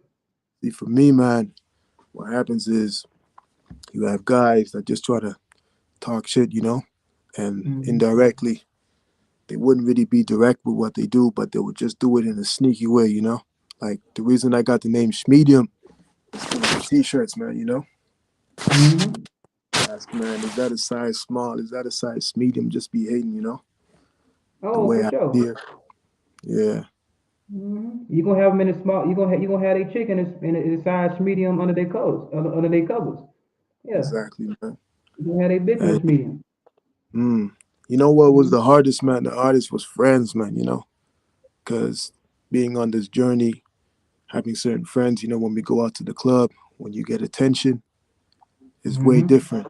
And the way they approaching, they would say, "Yeah, go, get this one." They expect you to kind of get everything for them. And then Oh yeah. Hmm. that's a crazy That's one. a big problem when they can't get their own chicks, bro. When they can't get their own chicks, that is a hard problem because they trying to depend on you. They trying to depend on your clout, and if they don't get the results that you getting, all the chicks walking up, then you getting all the play. Now it's start Mm, hate. nah, they You can would lose really. homies like that, you know. Yo. I done lost day ones like that. Mm. Yeah. But like, how did you find it when you were kind of isolated? Because we all go through the isolation where we realize we start questioning everything, interaction Hmm. with people, because it's all like it's like a gift and a curse at the same time, man. It's like you get the celebrity and you get the hater treatment. There's no in between. There's no gray. Hmm. So how I deal with the isolation is the Yeah. question. Um. Let me see, because yeah, I know what you mean by the times of being alone. Because Mm, when you doing this and you being real with yourself, see, if you gonna become more attractive and you start faking it with people, you gonna keep friends mm, like that. You being fake with people. You see what I'm saying? You gonna keep them around. If you being fake, but like, oh, you try to you inconvenience yourself to make them. See, in order to keep them around, you gotta inconvenience yourself. So I understand about the isolation thing and how I dealt with it. I just let it. I just let bygones be bygones. That what I'm doing when you're growing, you're gonna have people falling off, bro. People just gonna be falling off back to back, back and forth, bro. So yeah. Yeah. like I just had to come to that realization that bro, everybody ain't gonna be going the same place I'm going. Everybody ain't putting in the same work I'm putting in. And it used to bother me at first. I'd be like, dang, man, I was cool. This guy's in elementary school. I was cool. This guy's in middle school. And you want to act like that. You want to do it like that. You know what I mean? It used to bother me at first. But then you just got to think, like, you Yeah. gotta weigh what you doing and what they ain't doing. Like, you gotta put it on the scale. Like, okay, if you doing this and they ain't doing this, bro, you gonna forever weigh more than them. Everything you do, everything in your life is gonna have a bigger impact than they'll ever have. So that's why Mm, you can walk into the club and get attention and they can't. That's why they try to hitch themselves to you and it don't happen. They try to be on you like a leech. They try to be on you like a parasite. but you're not an adequate host because you can't help them out. Exactly. You can't supply them. You see what I mean? So in that isolation, I had to notice that, hey, I'm gonna be good. And then in turn, better homies came along. I got Underdog, I got Deal, I got I got you guys that are doing the most, bro. I'm proud of y'all, man. I ain't gonna lie to you, bro. I'm proud of you, bro. I'm proud that everybody that's taking this advice, everybody that's taking heed to everything that I'm talking about and experiencing the things that can resonate with what I'm talking about. So you won't feel like, damn, bro, like got no Right. explanation. Because that's at first I was going through this shit, but I ain't had no explanation. You know what I'm saying? So I'm glad that I can bring forth and create a space where we all can talk about this shit and be like, damn, okay, this is why I'm going through this. This how I go. This how you deal with this. This how you roll. Hell yeah. Having that reassurance is paramount, bro. Telling you, man, a million. Because the amount of times, man, I've had my days. Because where I work at, I kind of live here at the same time. So I'm in an environment where I'm at work and I'm staying here 24/7, you know? And the only Mm-hmm. time I get off is when I'm working out, when I'm watching these videos, you know? And there were times, man, where I was watching your stuff and it would just come up like that. And it was just the timing was so good. And when I watched it, it kind of gave me, it kept me sharp, you know? So that's why I'm just saying, much appreciation for that, man. Really, man. Because when you share the experiences, even for the other guys, the supporters that's watching also, you know, take it easy, man. We're all going through this all together anyway, you know? That's life. Mm-hmm. But it's good what you're doing, man. It's good. Like even talking on the video, I wouldn't be like that type of expressive, but you got me out of showing me that, how to get out of the comfort zone, you know? And that's Mm-hmm. something that was really, not easy, especially, but it's good. That's definitely. I'm glad I could help you like that, bro. Because to be honest with you, if it was Ron Wills, AMS, and the Underdog for me. The Underdog really helped me to start making more videos with that. I told y'all that plenty of times anyway. But the Underdog, he told me about the attractive thing. I was resonating. I was like, I got experiences like this of my own, you know. And with the Yeah, Ron Wills and AMS, I was like, bro, I got a lot of these experiences. I can talk about this myself too. So I had to talk about it, bro. I had to go I had to put my spin on it. But I gave every last one of them credit, bro. Like I'm not gonna be on here talking about some stuff and don't give credit where it's due. Like, he definitely started he might not have started the handsome man's game, but underdog, he took that shit yeah, to another level. He definitely he did. he sensationalized it. You see what I'm saying? And He I definitely did, give him dog credit for that for sure.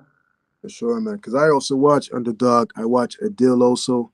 I watch Yeah. Fitness for Next. I watch a whole bunch of them, and you guys have like different things, but it's all around the same. Because the community, Handsome Man Select community, is still it's getting out there. I'm saying you guys were the ones who really just focus on that. And now I'm seeing the other YouTubers coming in. I don't want to put you in under beef or anything with any others, but when I want to look for that type of content, it's you guys that I go to because you guys have like real experiences and not giving any bogus, and we can Okay. all if we can relate to it, we understand, big Oh, time. for sure. I definitely appreciate the viewership, bro. Appreciate the support, all of that, bro. Sure, For man. sure. Sure. I'm glad. I've been I'm just locked glad. in for nearly 2 years, man. Nearly 2 years. Oh, for It's sure, crazy. bro. For sure. That's crazy. Yeah, I'm surprised it's even been that long. Like I'm Nah, looking man. back, like, damn, it's been a minute, but I definitely appreciate that. I'm good that I can help, bro, because like I know how it was to be on the other end and like have no explanation, have nothing, have no like, damn, like what's going on with this shit? Like, why am I having such a hard time at work? Why these guys doing this? Why they Yeah, doing that? You know, so like to be able to give some closure to be able to make sense of all this shit, bro. Like that's what I want to do. You know, exactly. yeah. And it translates into many parts of your life. Like you were saying, man. Because I remember at first I was banging out 20 push-ups every day. And I was watching your Mhm. content banging out 20 because I was skinny and I was still kind of, handsome, but I was more on the handsome look, but that didn't really develop my masculinity, my strength yet. Mhm. I was banging out 20 push-ups, watching it, and then I was seeing the change, the progress that he was having, in my work and the way I'm paying attention to stuff. But then everything just amplified, the hate and the girls and so many things. But I realized that, man, it's beautiful, it's a beautiful journey. And Oh, for it brought me sure. even closer to God also, because with isolation and all, you have to find yourself, man. The only Oh, thing I yeah. found in the dark was me. So You gotta get right spiritually. You gotta get right mentally. Everything. Yeah. Yeah, the isolation do that for you. Well, we got a super chat right here. A 5 USD. UK09. Appreciate that, bro. What happened to your live yesterday, bro? And how does your body game make you perceive a higher status than someone at your same level in work? And what happened to my live today is I locked my stuff in this building right here, and they didn't have the keys to get back in, so I couldn't come back. And for the second question is practicing the body game is you become above average. See, when you on the same level, that means that people looking at you as money, you got the same status and stuff like that. So if y'all got the same money, y'all in the same position, y'all making the same money, those are the only things y'all have in common. So the only thing that'll be the separator, the difference maker, the segregation between you two will be your body, what's your attraction level. You see what I'm saying? So you have a higher attraction level than him. So just because y'all working the same job don't mean he gonna have the same experiences with chicks you gonna have. That's Now true. he can use his money and shit. Now he could try to use his money and shit to wing it, but you ain't gotta do that. So he Uh, he, he gotta overextend himself. You can just be you. You see what I'm saying? He's presenting an offering. You're presenting yourself. yeah. That's the difference.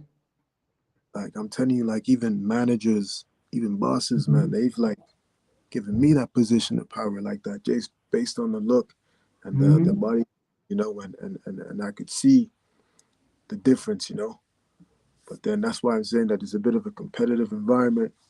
And, like one of the comments said that a 9 to 5, is not really the long term. So that got me out of that Yeah. mind, trying to stack up and just, Try to get along because you gonna have a hard time work all the time. Now you can look up and get like a cool supervisor that be like that actually like that admire you and want to be around you, but like dang, I want to take some notes from them and shit like that. Want to hang out with you outside of work and shit like that. That comes very rare, but it can happen. That's definitely an easier situation. But when you got one that's hating on you, man, that shit. they do, That man. shit is that is hard as hell. Every day is a sigh. You don't even want to walk in that bitch. Always like that, man. It's like I always play something in the head before I go into work, man. I'm like, man, I know what Right. such a do. You know it. We gotta turn up before you get in that Literally, bitch. man. Even the girls also, that's the reason. That's the whole reason why they're all doing that. Just cause, there's a chick in there. So it just gets funny when they do it. But they don't realize it. But the more they do it, the more they come towards me, because we're bringing all the attention, and that's they don't realize it, man. Oh, They'll be like, nah, he's a player, he's a bad guy, he got loads of this, load of that. The next thing you oh know, yeah. man. So they automatically because they find you attractive, so they know that they automatically assume that other chicks find you attractive as well. You know what Yeah, I mean? So like if they find you this, they be like, I know other chicks. They just know it in their mind that I know other chicks coming out. Like so we got B Coinist, Luby finally got bro back on live. Now can I ask some questions? Go ahead, bro. UK09, thanks. Good no, point bro, by the JC on leveling up I'll be back in a minute. Yeah, back in a minute. for sure. For sure, man. I got some more questions. Put my mic back on. Because it only works when I got this on. Let me see. Make sure it's on. All right, all right. Yeah, we good. We good. Back to the questions. You said gamer tag says sounds like middle school when everyone was normal. Then a girl passes by the group and all of a sudden dudes start heavy sparring. Yep. But the crazy part about it is you ain't even got to be a part of the guys that's doing the sparring. Because the guys that are fighting each other, the chicks ain't even looking their way. Most of the guys that's fighting over the chick. Because the same guys will be fighting. I'm like, they win the fight, they win the competition. Oh, I want her love. She don't want your ass. You see what I'm saying? So the fighting is pointless if you like you. That's like the arranged marriage thing. Even the chicks that be in arranged marriages don't even want to be with the guy that they pick.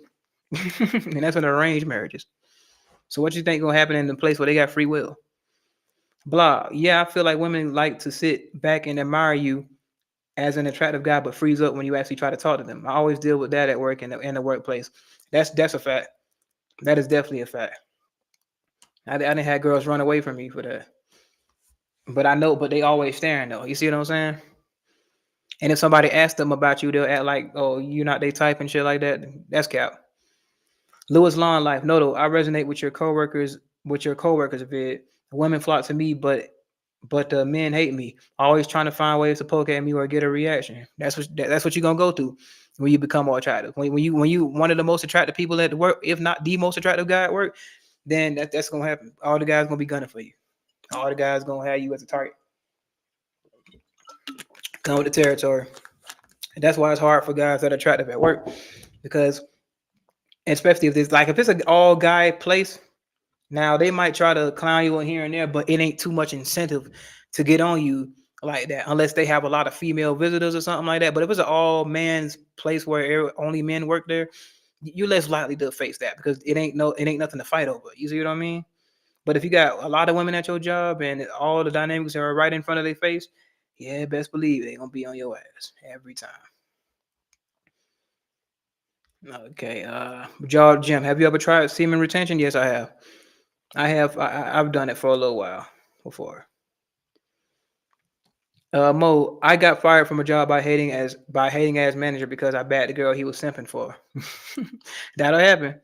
That's why it's hard for attractive guys to work to be at work, and especially when you got the higher ups gunning at you. When you got your manager and people that's in control of your schedule, the hiring fires and stuff, bro. Every little thing they gonna be on your ass about, and they'll even make up stuff. But they gotta have a reason to fire you too. So they gonna come out with a reason out of their ass. They gonna pull that one out of their ass. So the little stuff everybody else get away with, you ain't getting away with. Big Trill, can you be fat but have muscle to fuck girls? My body looks bad, but I have fat thighs. Nah. I wouldn't I, it depends on the make. Like I say more of the V, and I guess by fat thighs, if you say like you got like muscular legs or something like that, but you got like a sloppy body, you still need to work that out, taper it down, give it some big appearance up top, give it some big broad shoulder, make your back look strong. Because I was a big guy smashing chicks too, but I had to look a certain way when I was doing it. You see what I'm saying? I wasn't just a sloppy guy and didn't and was just didn't have any definition. You still got to look like I call it the Viking style. I call it like bear mode. Not even bear mode, like a little bit above that, but you can be a big man with muscle and still slay. You can be that because there is a lot of chicks that like that. Contrary to what a lot of these social media and all this stuff, all they say, you got to be chiseled and all that. That's not true. That's not true because a lot of my earlier body game video a lot of my old body game videos and testimonies and stuff that I made earlier, that was from when I was in roughneck status. That's when I was a big guy, like 240, and I had muscle on me. And I already showed y'all the videos before what I was shaped like when I was pulling tight body dancers and basketball players and volleyball players. They liked the fact that I was big, but I still had muscle, but I was a big guy. I was agile. I was still able to move. It's about looking capable.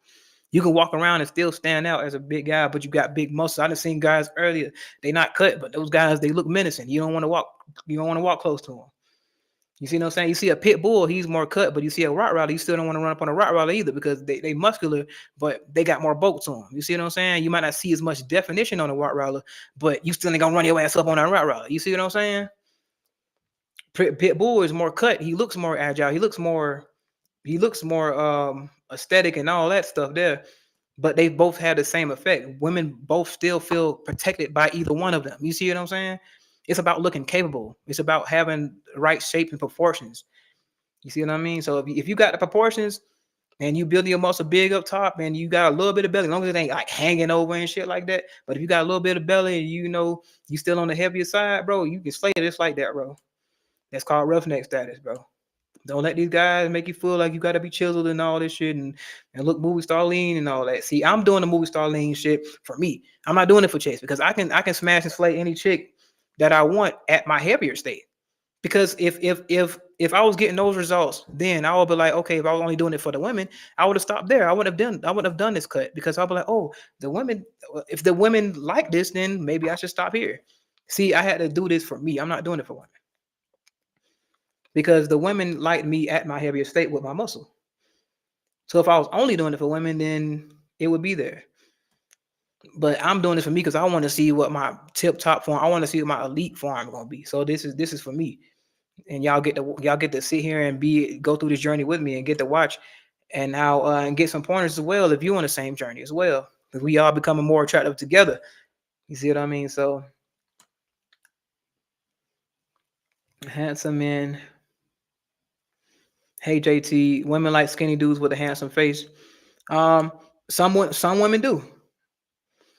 Yeah, some women do. I can't say what women don't, what women like, but not all women as a whole. When you choose peace, you say a lot of goodbyes. Oh, definitely. You're gonna say a hell of a lot of goodbyes because those people that want you to inconvenience themselves, they ain't gonna be around because you ain't dealing with it no more. Lewis Lawn life, nah, for real. Get that exit plan going. Hell yeah. Yes. Um, freaking CC Deville, yes, with a strong arm emoji. What's up? That's what's up, bro.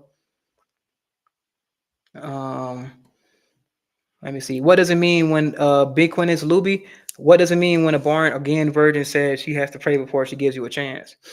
Um, I'm guessing she doesn't want anything in y'all encounter to I guess taint what she's done. I guess wash away the sins that she was I guess she doesn't want to live a little sinful lifestyle, I guess. So she to mess up what she just did. So if she's born again and she that and she basically doesn't want y'all encounter to end up bringing her back into the worldly lifestyle. Probably something along them lines. Or she could be so turned on by you, it could probably make her go back into another way. So Jacob Wander, Noto, do you think me having a silent, stoic, masculine frame is an advantage? Um, having a silent, stoic, masculine frame. I guess so. It's nothing wrong with that. I mean, but to be honest, you still have to interact though. Don't sit there and act like okay, I'm this Mr. Intimidator and you don't have no personality because that shit is crazy. Now you can get them initially when you there and you kind of keep it short with them a little bit and you being a man and all that, but you still need to have some personality. Still interact. You can stay in your masculine frame and still interact as well. Because it's some chicks that I be in this frame with and some chicks that I joke with. I have different takes on how I deal with different chicks. Like if I see a chick that I seriously might want to mess with, I give her a different point of me. I get this chick a different point of me. She might see me as a friend, but let me smash from time to time. She can get the joke with me because I don't care about her feeling a certain type of way because she can come and go anyway. So like I don't put in a lot of energy to do this and that. I have personality, so I know how to swap it on. I'm a mode switcher. I can be in multiple environments. So it's like different for me. Sometimes when I want to, if I see the dynamics of the chick, I see how she react to certain things, then I go off of that. But I initially go on with the masculine frame. Yo, I'm an assistant for an aerobic fitness class, and the teacher always invades my personal space. Note of the freak, always invades my personal space, and will always ask if I'm doing okay, and she can tell when I'm sad. Shit's weird. She's bad though. Not gonna lie. Now that means she's paying close attention to you. She knows when your mood's changing. Note of the freak. Just wondering what that means. And I also got choosing signals from one of the girls in the class. She flicked her hair and winked at me. Wait, if she doing all that, then that's a clear choosing signal. And that's an invitation. Doctor Who 52. Noto, why my friend trying to talk to all the girls that I tell him that I like?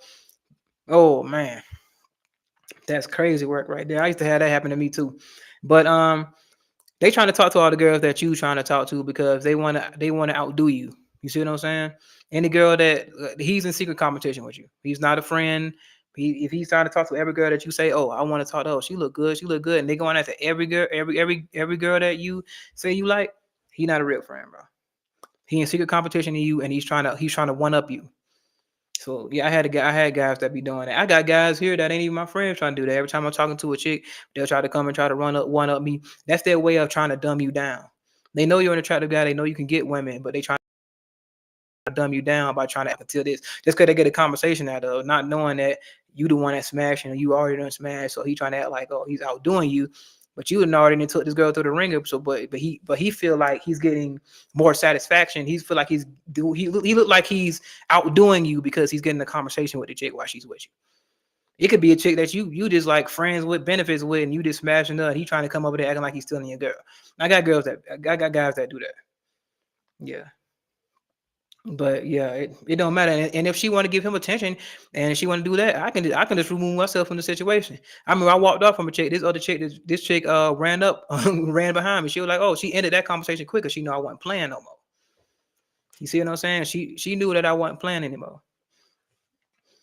So It is what it is. Luke Murray, what workouts you did to broaden your shoulders? I do lateral raises. I do them front, side, and I do them from the rear delts as well. So I'm definitely bringing those up because that's definitely kind of like a weak point for me somewhat.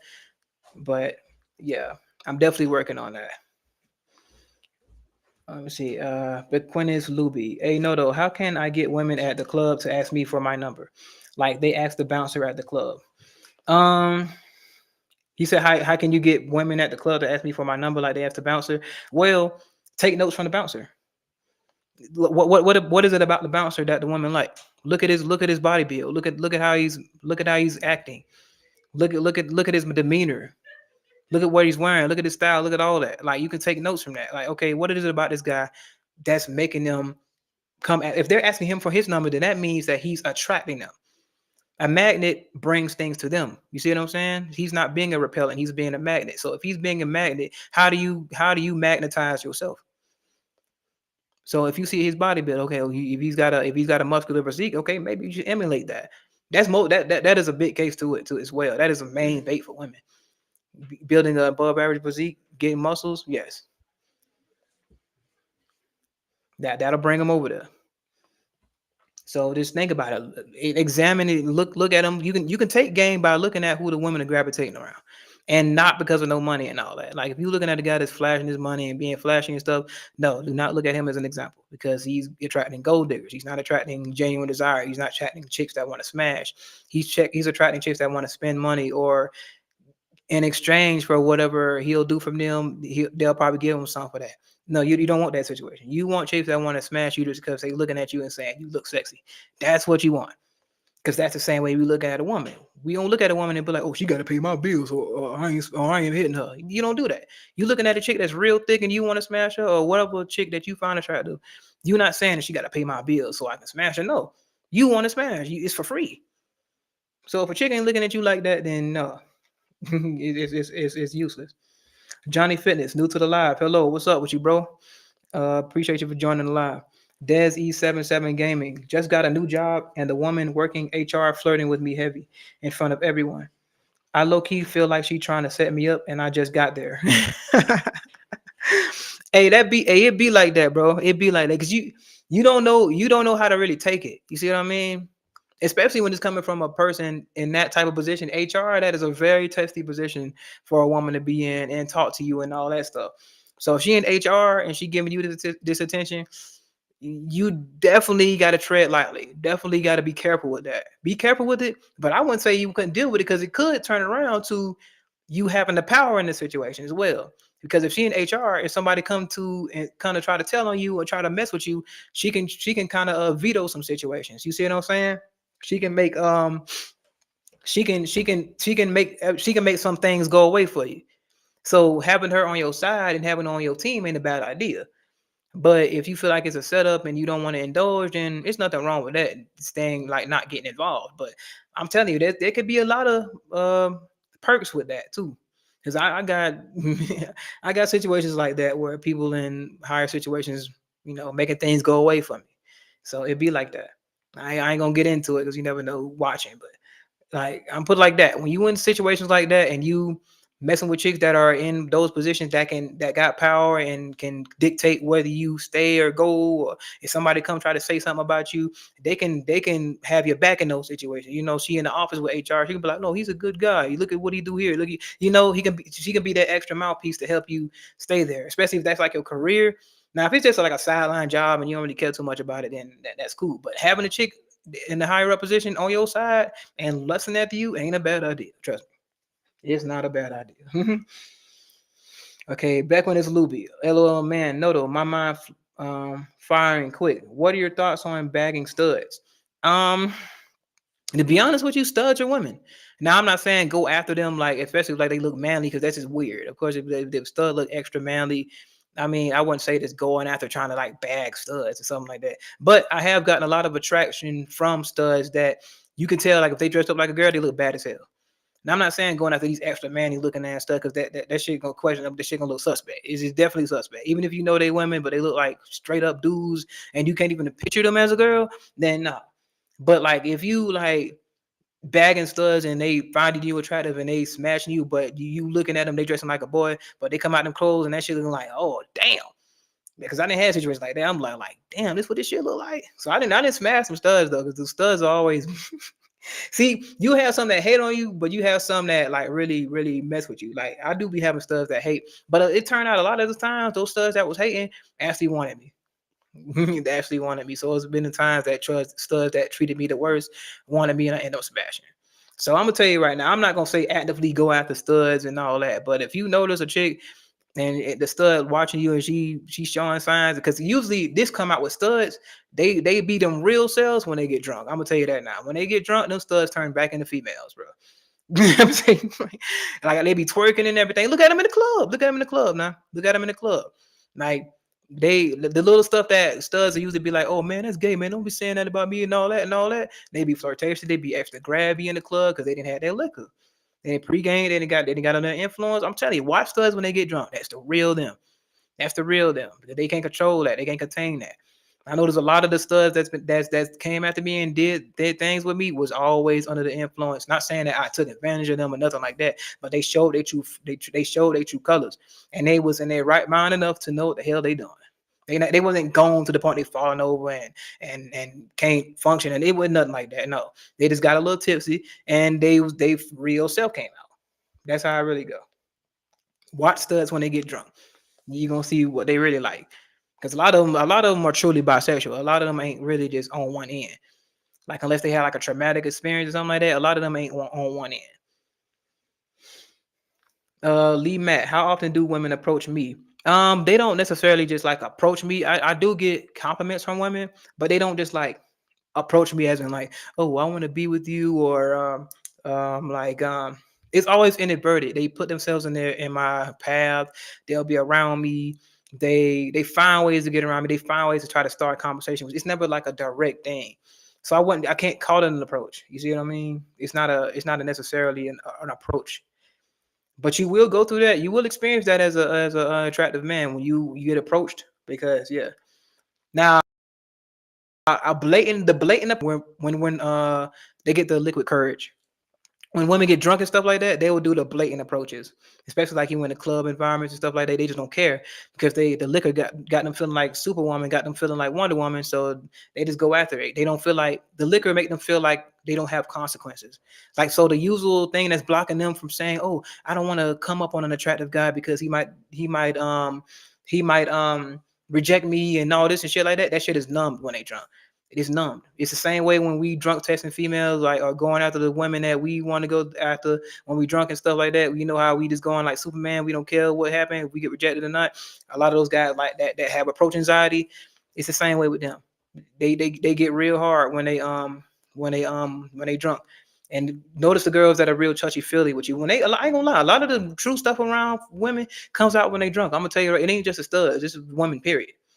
It's women, period. So pay attention to these functions when they coming around, feeling on you, when they looking at you, giving that look in the eye in the corner and stuff like that.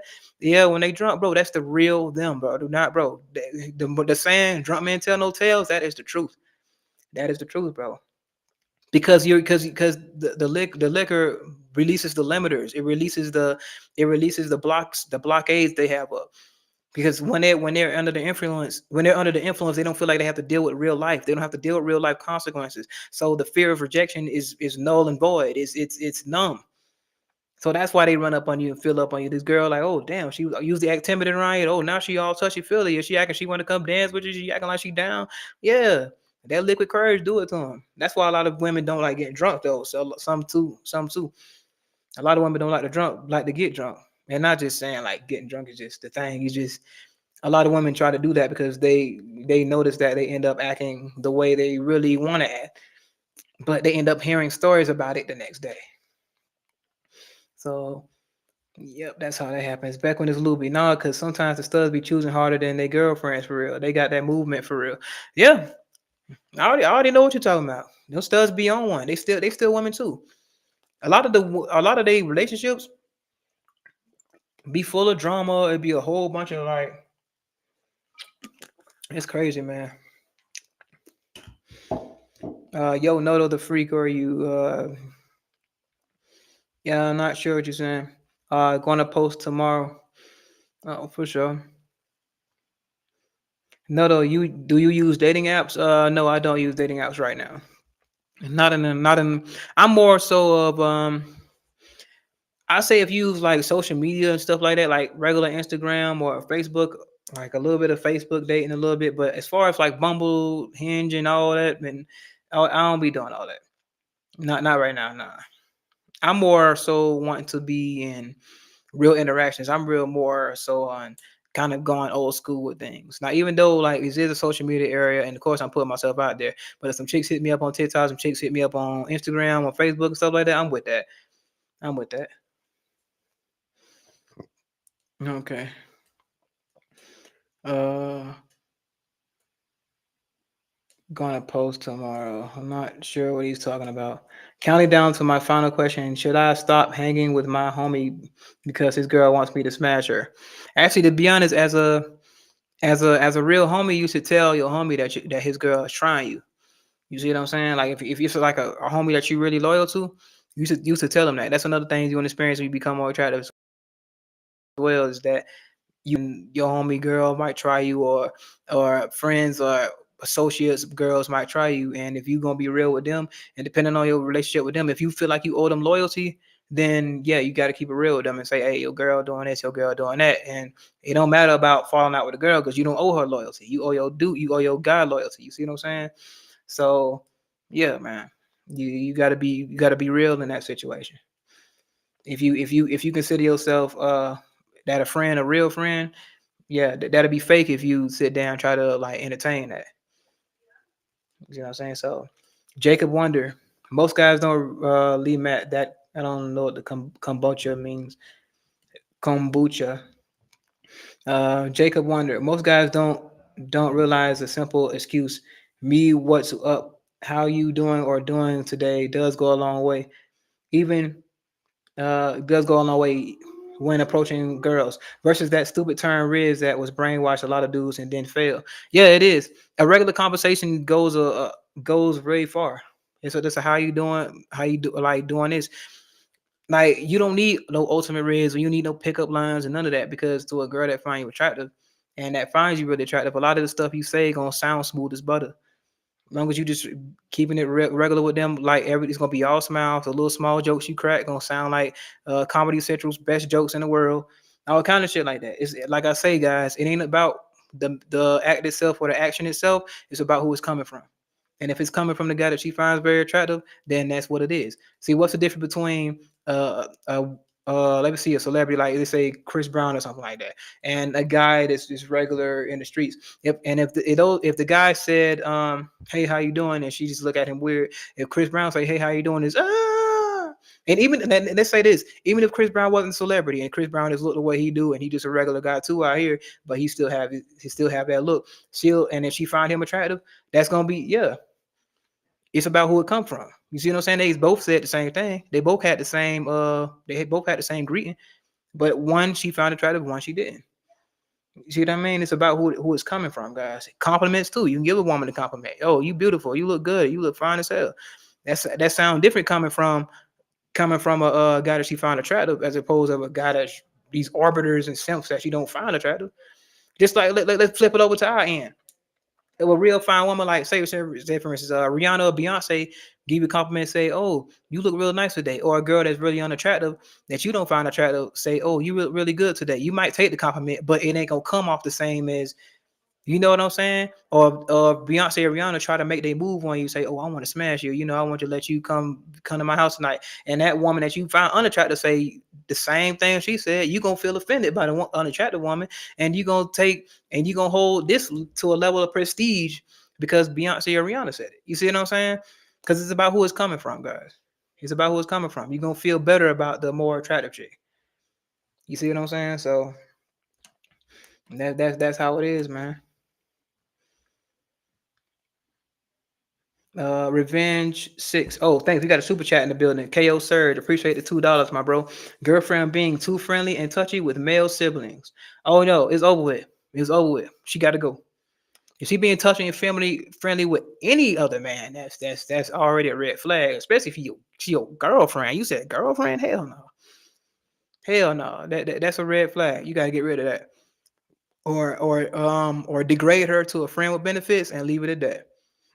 You don't even get your feelings attached to that. Yeah, degrade that to a friend with benefits. If you still want to smash her, you can do that and be like, okay, you can do what you want to do. I don't care. But you got to take that for what it is, bro. If she being touchy feely with other guys, especially your siblings, nah. And she trying to start something on the low between, because girls do like to try to create a rip between guys by going through the homeboys. So if she start messing with you and she start smashing your homeboy, she trying to get back at you and mess with the guys you already brought it to smash in the first place. So like girls like to start shit sometimes. So they like to see y'all fight over her and shit like that. Some girls are like that. Trust me, crazy shit. Foreign. Do women hit you up on TikTok? I was thinking of creating one. Yes, they do. There's a great opportunity to hit you, to put yourself out there. But I won't just be heavily reliant on it. I'm just saying it can happen, putting yourself out there. But the only thing with TikTok is you don't necessarily know where a lot of them be from.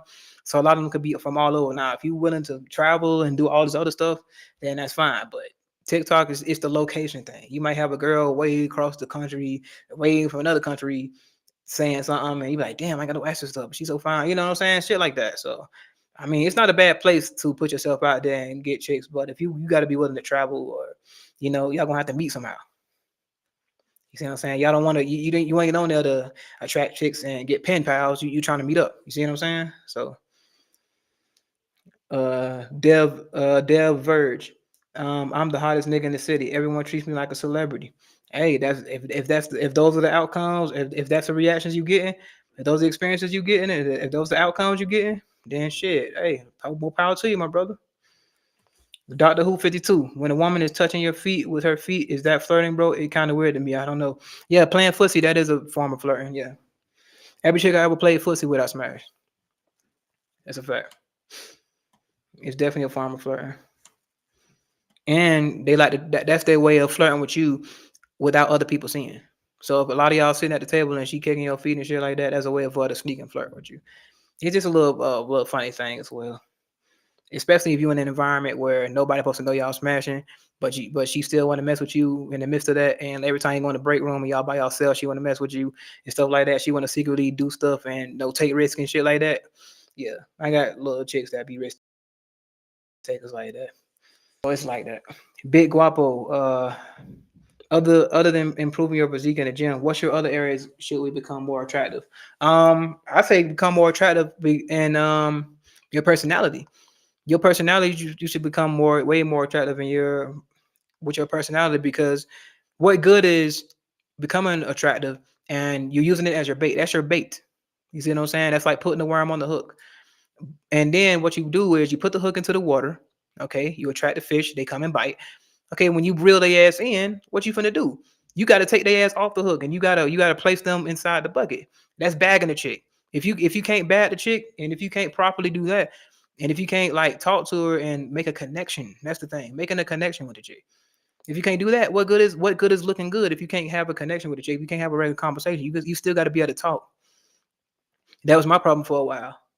I was able to attract them, but I wasn't able to talk to them. I wasn't able to like have a good conversation because I was shaking because I wasn't used to getting them type of women. I mean, I'm not afraid to admit that I wasn't used to that. So I had to learn how to socialize.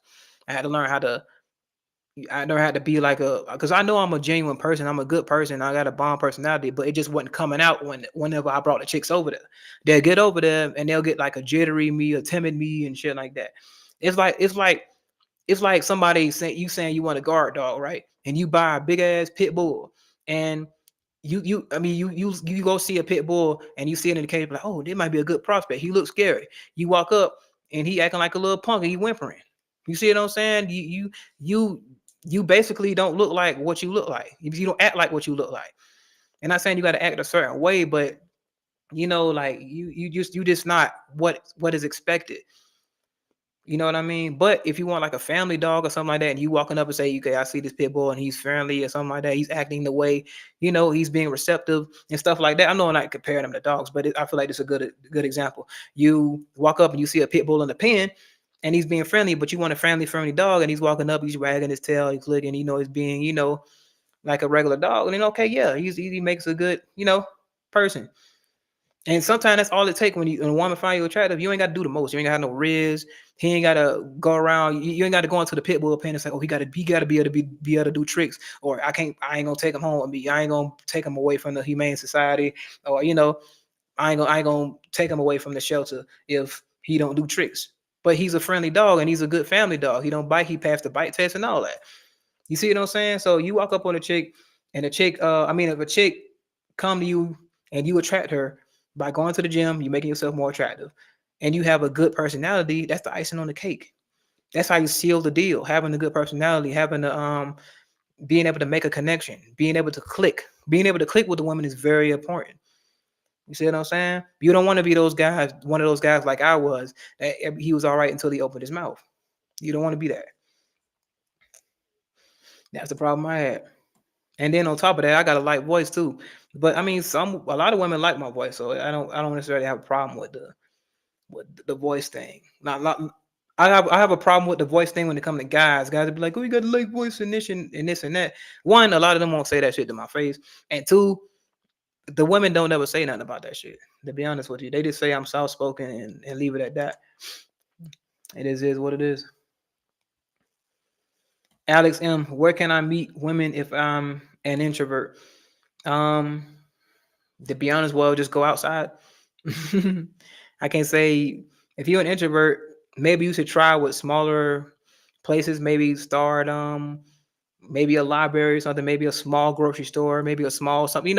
If you're the type you don't want to be around too big of a crowd, you just start at small places where people will come. Then work your way up. But if you're one of those type, you just want to jump into the pool, go to the mall, go go to a lounge, go to a festival or something like that, and just take your pick. You know what I mean? So depending on your level of being introverted and you don't want to be around a lot of people like that, then you're gonna have to work your way up when it comes to social interactions. Noto the Freak. Yo, Noto, thanks for answering all our questions. I heavily F with your content. A lot of your videos confirmed what I was thinking. I thought I was going crazy being a handsome guy, but you confirmed my world for sure, bro. Appreciate that's what it's all about. I'm here to make sense of all this shit. Okay. Second to last question for me: advice to dudes being chosen on public transport, like buses, trains, those coming to sit next to me, staring at you, etc. I'm afraid to risk with people in my business. Uh, People in your business. Oh, I get what you mean. So, like when you in public transport and stuff like that, and you don't want to riz and talk to them, and everybody hear what you're saying. Well, I'll put it like this. Well, you talk to her and you just get her contact information and you take it from there. If you don't want to talk about it in front of everybody, or just have a regular conversation. You ain't necessarily got to be in the put everybody in your business. You can say like, "Oh man, it's a nice day out here." Talk about a couple other things until y'all get off or y'all stop. Or if y'all don't get off at the same spot, like say for instance, all y'all going to the terminal, then yeah, okay. When we get to the terminal, we gonna talk about the real shit. But you can just talk about a little bit of bullshit, on the way there, and then. If she's genuinely interested, she gonna feed into it. I'm telling you, now, I didn't talk about some real bullshit with women, and when I wanted to get down on them, then it was that time. So if you don't want to talk like serious shit in front of them, then just bullshit around till you get off, and then you lay it down to her. But if you don't want to talk at all, just get her contact information and be like, okay, we gonna talk, or just set up a date or something like that, somewhere where y'all can be in private. That's the best way I can say it right there. Because if you don't want to risk with people in your business, I mean, that's your thing. But to be honest, I'm not big on like the Riz thing because I feel like Riz is just kind of. I'm not saying I don't believe in mouthpieces, but it's overdone. It's overshot. You see what I'm saying? Like when women find you very attractive, you don't need ultimate Riz. You have unspoken Riz with them. You have the superpower of. It's almost like Mario smaller than the mushroom. Like every time he jump up, it's way more powerful. Like the regular jump. So a regular jump in our situation would be you just saying a regular thing like, "Hey, how you doing?" That come off as butter to a woman that find you very attractive. So is that still Riz? You're still getting the same result. You see what I'm saying? The chick is still engaging with you. She's still genuinely interested in you. So is that Riz, or you be like, "Oh, shorty, you the 10, you the best 10 I see," or that bullshit ass line they be saying. You know what I'm saying? You ain't got to do no fucking pickup lines. I'm not saying Riz got to be pickup lines necessarily, but I'm saying that you don't need to be going extra above and beyond when it's a chick that actually finds you attractive. You see what I'm saying? So I was at a venue the other day and a chick kicked my foot twice. She didn't do it right away the second time. Was it a choosing signal? Um, you never know. Like, but a lot of things for chicks is intentional. So if she kicking your foot and it's like a direct kick and she's trying to mess with you, and I'll say you wouldn't necessarily figure out it was a choosing signal if you actually just talk to her and say, hey, how you doing? Or dang, you gonna do me like that? Or do a little playful gesture like, damn, you almost kicked my foot off or some shit. Just some just joke with her, see what head at. Something like that. Now, if she joke with you and she receptive, then yes, it's a choosing signal. But you can't just go right off that, because they be having different agendas. So in order to get down to the meat of it, make a little joke about her kicking you, like, damn, you like, I'm gonna make you pay my doctor bill or some shit, some shit like that. Just some regular shit, bro. And you ain't gotta do the most, bro. You ain't gotta do the most, bro. Just some little shit like that. Let me see. Last question. Let me see something first before let me go. What do you mean by click? Gamer tag, you mean by click with a woman, actually having a good connection. When you click with a woman, that means both of y'all are in. That means both of y'all are like y'all good with each other. Y'all can get along with each other. Y'all got things in common. Y'all got common ground. And when you click with a woman, yeah, we can coexist. We can do this. We can do this together. We got things in common, so we can take things further. So that's what clicking with a woman is like. That's the definition of clicking with a woman. Y'all on common ground. Y'all got things. Y'all got things in common, and y'all getting along for the most part. You know. Bitcoin is Luby. Last question from me tonight. What are your thoughts on old heads holding back the game when you be asking them for advice? Do they want the girls for themselves? Why they holding back the ism from young niggas? Um, from youngins, or what I say young niggas. But anyway, to be honest, if they're withholding game, then a lot of that can be from jealousy. A lot of that can be from them wanting to hold the chicks for themselves. It can be, or they probably just don't know you like that. They don't really care to talk to you about it like that. But in a lot of situations I've been in, if an old head see you as a potential person that can get women, and being around you can actually help them out, they will definitely help give you game. And I never been around old heads that don't like to impart knowledge into the youngins. Every old head I've been around, you can't even get them to shut up. Get them to shut up. Because like one, being when you become more attractive, older guys that admire you and see that you can get other chicks, they like to be in your face all the time. I notice I can't keep old head guys out of my way, out of my face. They always trying to come talk to me. They always trying to come start conversations with me because they see something in you. When they see something in you, they want to impart knowledge in you. They want to tell you about their experiences. They want to tell you about their life, women. So I have a lot of old heads that try to come and talk to me. So I don't really necessarily have that problem per se, because a lot of the old heads be like, dang, I want to be like you when I grow up. And then all of a sudden, they always start a conversation, especially when they get drunk. So like, yeah, that's another thing too. A lot of old heads that admire you and see that you can get chicks and stuff like that, and wish they could, but they admire what you're doing, but not really hating. They'll come and try to talk to you and be around you and shit. Now, that happens a lot for me. Okay, Big Guapo. As a black man, would you say the attraction you receive is from every race, Latina, as Asian, or majority just black women? I get attraction from all races. I get attraction from all races, bro. All races. It depends on location. So if you in a place that's considered racist, a lot of the white chicks ain't gonna like you. But if you in the South, you getting it just from everybody. The Latinas and whatever little Asians you'll find at the Chinese stores, you'll get them too. Um, you'll attract this about all the races. It ain't too many races opposed to the black man in the South. Now, depending on that depends heavily on location though. But like I've attracted all races, and the race that I thought that I couldn't attract at first, when I looked at everything like from an objective standpoint, which was stupid, but was white girls that are blonde with blue eyes. I didn't think I could attract those women, but those chicks be on me, bro, on me. Those fucking blonde chicks with that, as long as, like, I put like this, as long as they ain't racist and long as they not against black people, it's fair game for me. You see what I'm saying? Like, but if they racist, then you'll if you're in a racist place, you'll feel like white chicks don't like black men. But they were conditioned to not like black women. And now there are gonna be white chicks that don't like you, of course. But I'm gonna tell you right now, you will be able to attract all races. You are. because look at Michael B. Jordan, look at Chris Brown, look at Idris Elba. You know what I'm saying? You look at the Ellen DeGeneres show, you see all these white women in the crowd clapping and stuff when they see the black man with his shirt off on the screen. When Michael B. Jordan came up there and sat at the table with them, all of them. So like that should show you right there. It's heavily dependent on location though. Okay, this Latina smiled at me when she was riding her bike. Do women generally smile at men? Yes. And when a woman is smiling at you, that is a clear indication that she likes what she sees. Every woman that showed me all 32, I always had a chance with. Very, very receptive with conversation, very receptive with getting a number, very receptive with progressing things.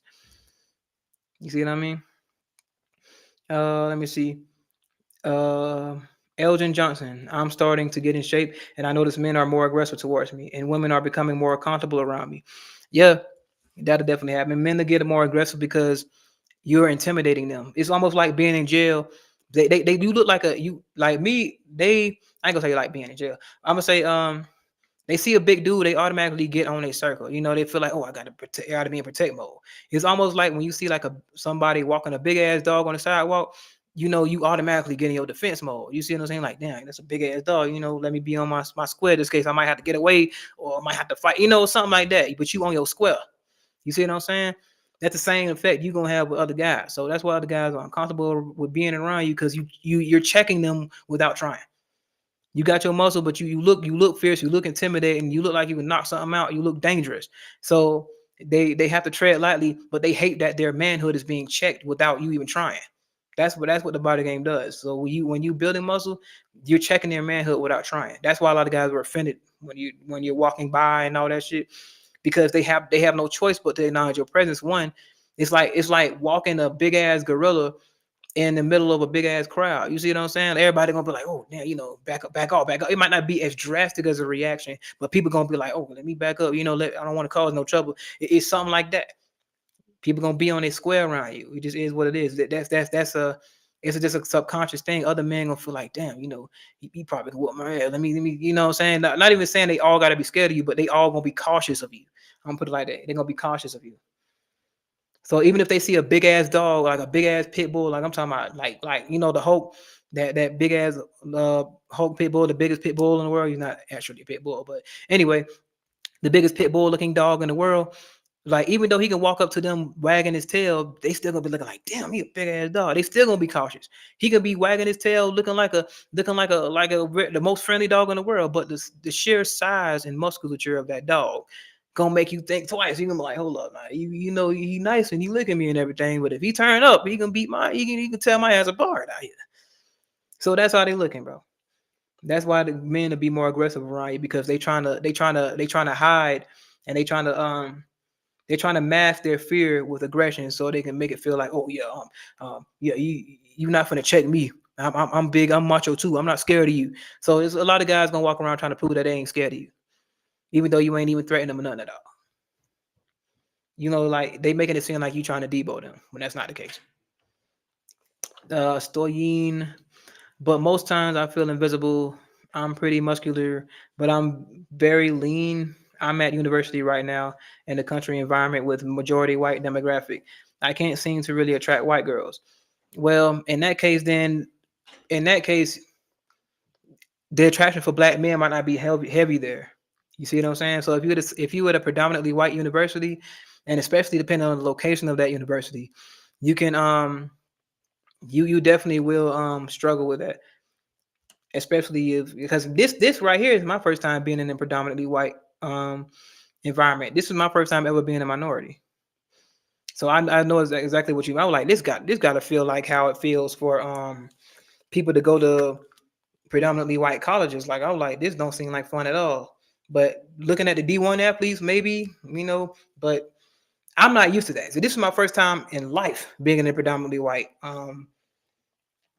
environment. So it'll take a lot of getting used to. Take a lot of different politics at play and all kind of shit. So yeah, now if you're used to that and you've been in predominantly white areas for a lot of your life, then yeah, you've already been adjusted. But me, nah. White or black chicks, no though. Fusion 237. To be honest, I don't want to put them against each other. I got love for the sisters, but I do like white chicks too. I like snow bunnies too. So I can't do that. But I mean, generally, of course I'm going to lean more toward black chicks just because I am a black man. But I'm not opposed. You see what I'm saying? I'm not trying to say one is better than the other and all this other shit. You know what I'm saying? Like and like talking about my attraction for them, then yeah, my attraction for them, yeah. I mean, I'm not going to put one against on top of each other because it's a lot of white women I'm attracted to. It's a lot of black women I'm attracted to. So I'm not going to just be like, oh, one's better, and no, I'm not on all that. Thanks for answering and helping me with them questions, bro. Speaking of unspoken riz, I went to the store and this cashier was big cheesing at me. I asked her for her number and she says no. Huh? Blessings. Bitcoin is Luby. A lot of chicks will admire that you are attractive and that they find you attractive. When you try to make their move and they tell you no, most likely they got a situation that they can't really. Most likely they probably got a man or something, or they got a situation where they were dealing with you is inconvenient for them. Maybe they got a crazy ex or somebody trying to get rid of, and they just feel like it's not worth the juice ain't worth the squeeze at the moment in time. It can be one of them situations. So don't always just take that rejection and be like, oh, she don't like me, another. Because if she cheating at you and she just saying no, she just in a situation where no can just not just mean no. It could just mean not right now. That's a big thing I've noticed too when I become more attractive. A lot of these no's right then and there just mean not right now. A lot of chicks be having boyfriends. A lot of chicks be having situations going on, like bringing a new guy into this situation where she got a crazy ex is doing this and she trying to get rid of them. It's a situation that you as a guy don't even want to be in, and she definitely ain't trying to deal with bringing somebody else into it as well. So you never know. He could be abusive. All kind of stuff. She could be going through all kind of stuff. So bringing another guy into that mix is detrimental. So that's what a not right now until she gets that situation taken care of or her mental state. It could be all kind of shit. You never know. So don't take these rejections like to heart. Revenge 6. How do you go about speaking to nervous girls who are intimidated? The best way to speak to the nervous chicks, I would say, just making them feel comfortable. Like go up and just have like a regular conversation. They might be a little timid at first, but the more comfortable they get around you, the more they will break out of the timidness. I've noticed that as well. Like if you can make them laugh, make them, because a lot of them probably got you on this pedestal, or probably they probably feel like you all that. They feel like you're narcissistic. Some of them could be nervous for that reason. Some of them could be like, hey, you look so good. I'm scared to talk to him. But they lose the fear when you make them feel a little more comfortable. Like, okay, I can talk to him without, maybe he's not such a, they got to get comfortable around you. So that's how you do it. You got to make them comfortable, have a regular conversation with them, and let them know that it's okay. It's the same way like you see a scary dog like in the alleyway. That dog ain't gonna trust you or want to come up to you until you got to gain its trust. It's the same way talking to a regular chick. You got to gain her trust because they feel like, okay, he might hurt me. He might reject me. He might harshly do this. They don't know. They don't know what to expect. It's like a scary dog in the alleyway. You don't know what to expect. So he don't know what to trust. So you got to earn his trust. Jacob Wonder. A lot of dudes like to lead with their mouthpiece when talking to girls, but don't realize your attractiveness towards her does matter. That's why most dudes end up with IGs and not their numbers. Exactly. But the thing is, if you can use IGs and still get the same reaction, then yeah. So those guys that get the IGs but don't get no action, then yeah, I can get an IG if I don't feel like I want her to have my personal number too. So I do be throwing the IG thing out there. Now, a lot of guys might think that might be detrimental, but getting IG, if you can convert that into the same result, it shouldn't matter if you got your IG, your Facebook, your TikTok, and none of that shit. It don't matter about you having personal number. You be like, well, I got the personal number because your ass can still get ghosted too. You know what I'm saying? Getting a personal number don't guarantee you gonna smash. So I mean, like, I get what you mean by the getting the IGs though. That'd be the woman's way of saying, okay, that's almost like a girl saying, oh, you wanna meet up? Come meet me at the club, like a girl that work at the club, or come meet me at the club. I used to hate that shit. I used to get that. I ain't never know what that meant at first, but I used to get that. And basically, when you meet her at the club, You're in a public space where she could treat you like she treat everybody else. And being on IG, she could treat you like everybody else. Cause okay, you just a social person. Okay, yeah. If you try to hit me up and DM you, I can just ignore you or I can just block you. They got the control in that situation. In the club, they can just walk off from you. They'll be like, oh hey, how you doing? Probably give you a church hug and then walk off. See, they can do you the way they want to do you when they put you in the environment that they're in control of. So when they get the Instagram and they get your IG and they see you as that guy that they don't find attractive, yeah, they gonna put you in that category. But if you're the guy they find attractive, they gonna be on your stories, hearting your shit, doing all this other shit. So I'm gonna let you know that just getting IG ain't a bad thing. Getting IG is good if you can get the same results, if you can make conversions. You see what I'm saying? So yeah, definitely the case for sure, Jacob. Bob third, I realize us black men can become extremely dimorphic, making us attractive to all races. Hey, depending on what that word means, I'm not gonna lie, I don't know what that means, but pertaining to how it was used, how its usage, yeah, I'm guessing that means that yeah, we can appeal to a wider audience. I guess what you mean. Yeah, we can attract all races. I'm gonna put it like that. Stoyin, I'm 6 foot, 175 pounds, working to get it 200 plus and build the ASP physique. Is 6 foot, 175, a solid physique where you could regularly get heavy choosing signals. I sometimes know this chick choosing, but most times I feel invisible. I'm pretty muscular, but I'm very lean. I'm at a university right now in a country environment with majority white demographic. I can't seem to really attract white girls. Oh, I see what you mean. I see what you mean. Your environment is really holding you back. I'm gonna tell you right now. One, if you were 175 and you're pretty lean and you got some muscle and you're lean, that means you're showing off definition, and that means that you got the package. So if you're 6 foot and you're a tall guy, most likely being tall in the first place usually already put you ahead of other guys because that's rare anyway. But the fact that you got a physique too, it might not be as big as you would want it to be, but you're cut and you got musculature. Yeah, your environment's holding you back. It's not a you thing, it's in your environment, and that's a real thing.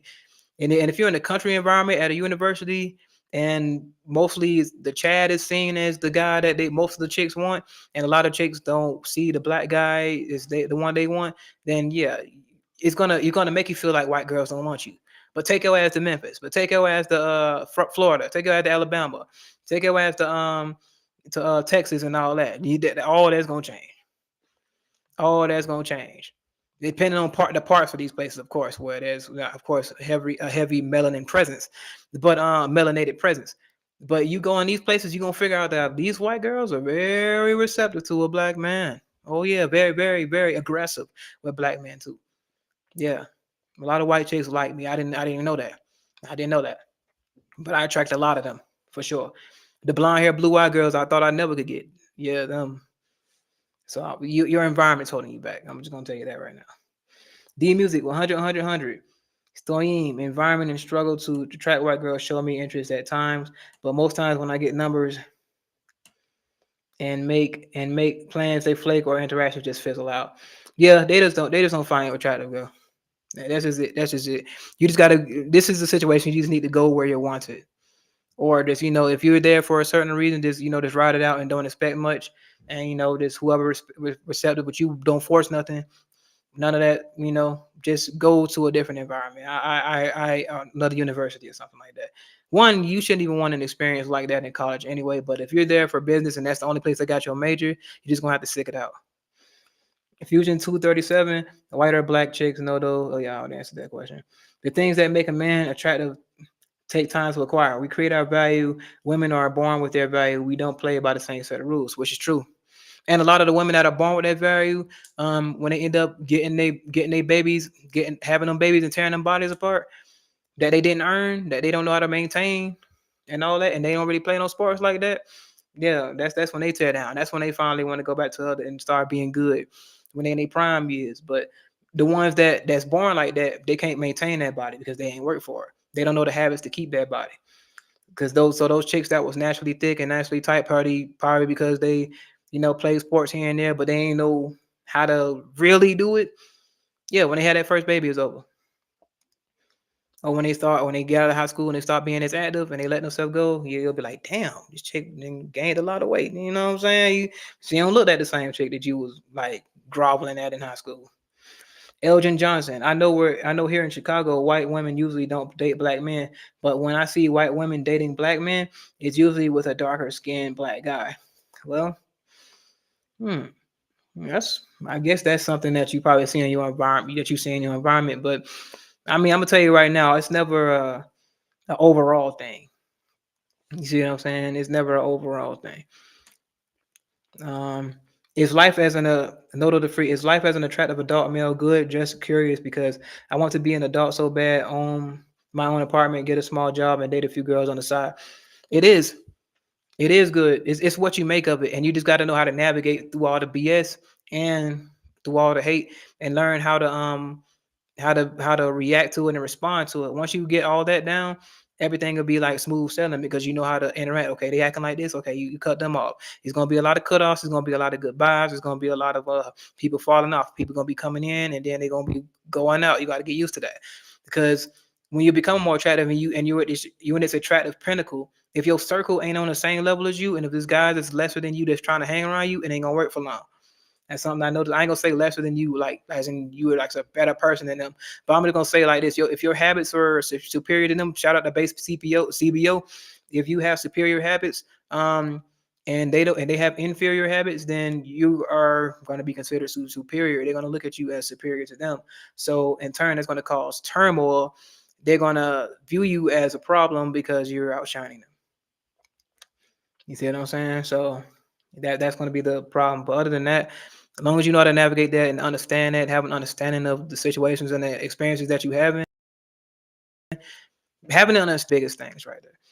Because now you knowing, okay, they doing this because they hating. Okay, oh, she doing that because she find me attractive. Oh yeah, she doing that because she trying to play games with me. Oh yeah, she doing that she find me attractive, but she trying to act like she don't like me. So when you notice why it's happening, then you'll be like, okay, you cool. So gamer tag 23, any advice for going after the older ladies asking for a friend? To be honest, when you are attractive enough and you built the body game works really good with older ladies. A lot of them will just come straight to you. But I'm gonna tell you like now, I'll say getting the older women first. Find out where the older women hang out at. Go to some of these older hole in the walls where they be at, or go to the place where they like to get down and get comfortable. They got some places where older crowds are, like when they 35 and up and stuff like that. Go to those places. You'll get them in abundance. Donald McFarlane, how tall am I? I am 5'8". So I've been on here for 2 hours and 31 minutes, guys. That is it for the live. I appreciate all y'all for coming on here, guys. I appreciate all y'all for supporting me, coming to the live and showing your love, man. I appreciate that y'all was showing out today with the love, man. Showing out with the super chat, showing out with the advice, showing out coming on and speaking, bro. I appreciate that, bro, Mr. Schmedium, bro. I appreciate you for coming on there. I appreciate you, Base CBO. I appreciate all that UK09. I appreciate all y'all, man. For real, for real. This what it's all about. We all got to come together. We all got to come together, man. But anyway, it's your boy Noto. Coming to another video, coming to another podcast, man. If you're enjoying the content, click that like button, comment, subscribe, click that notification bell, and remember.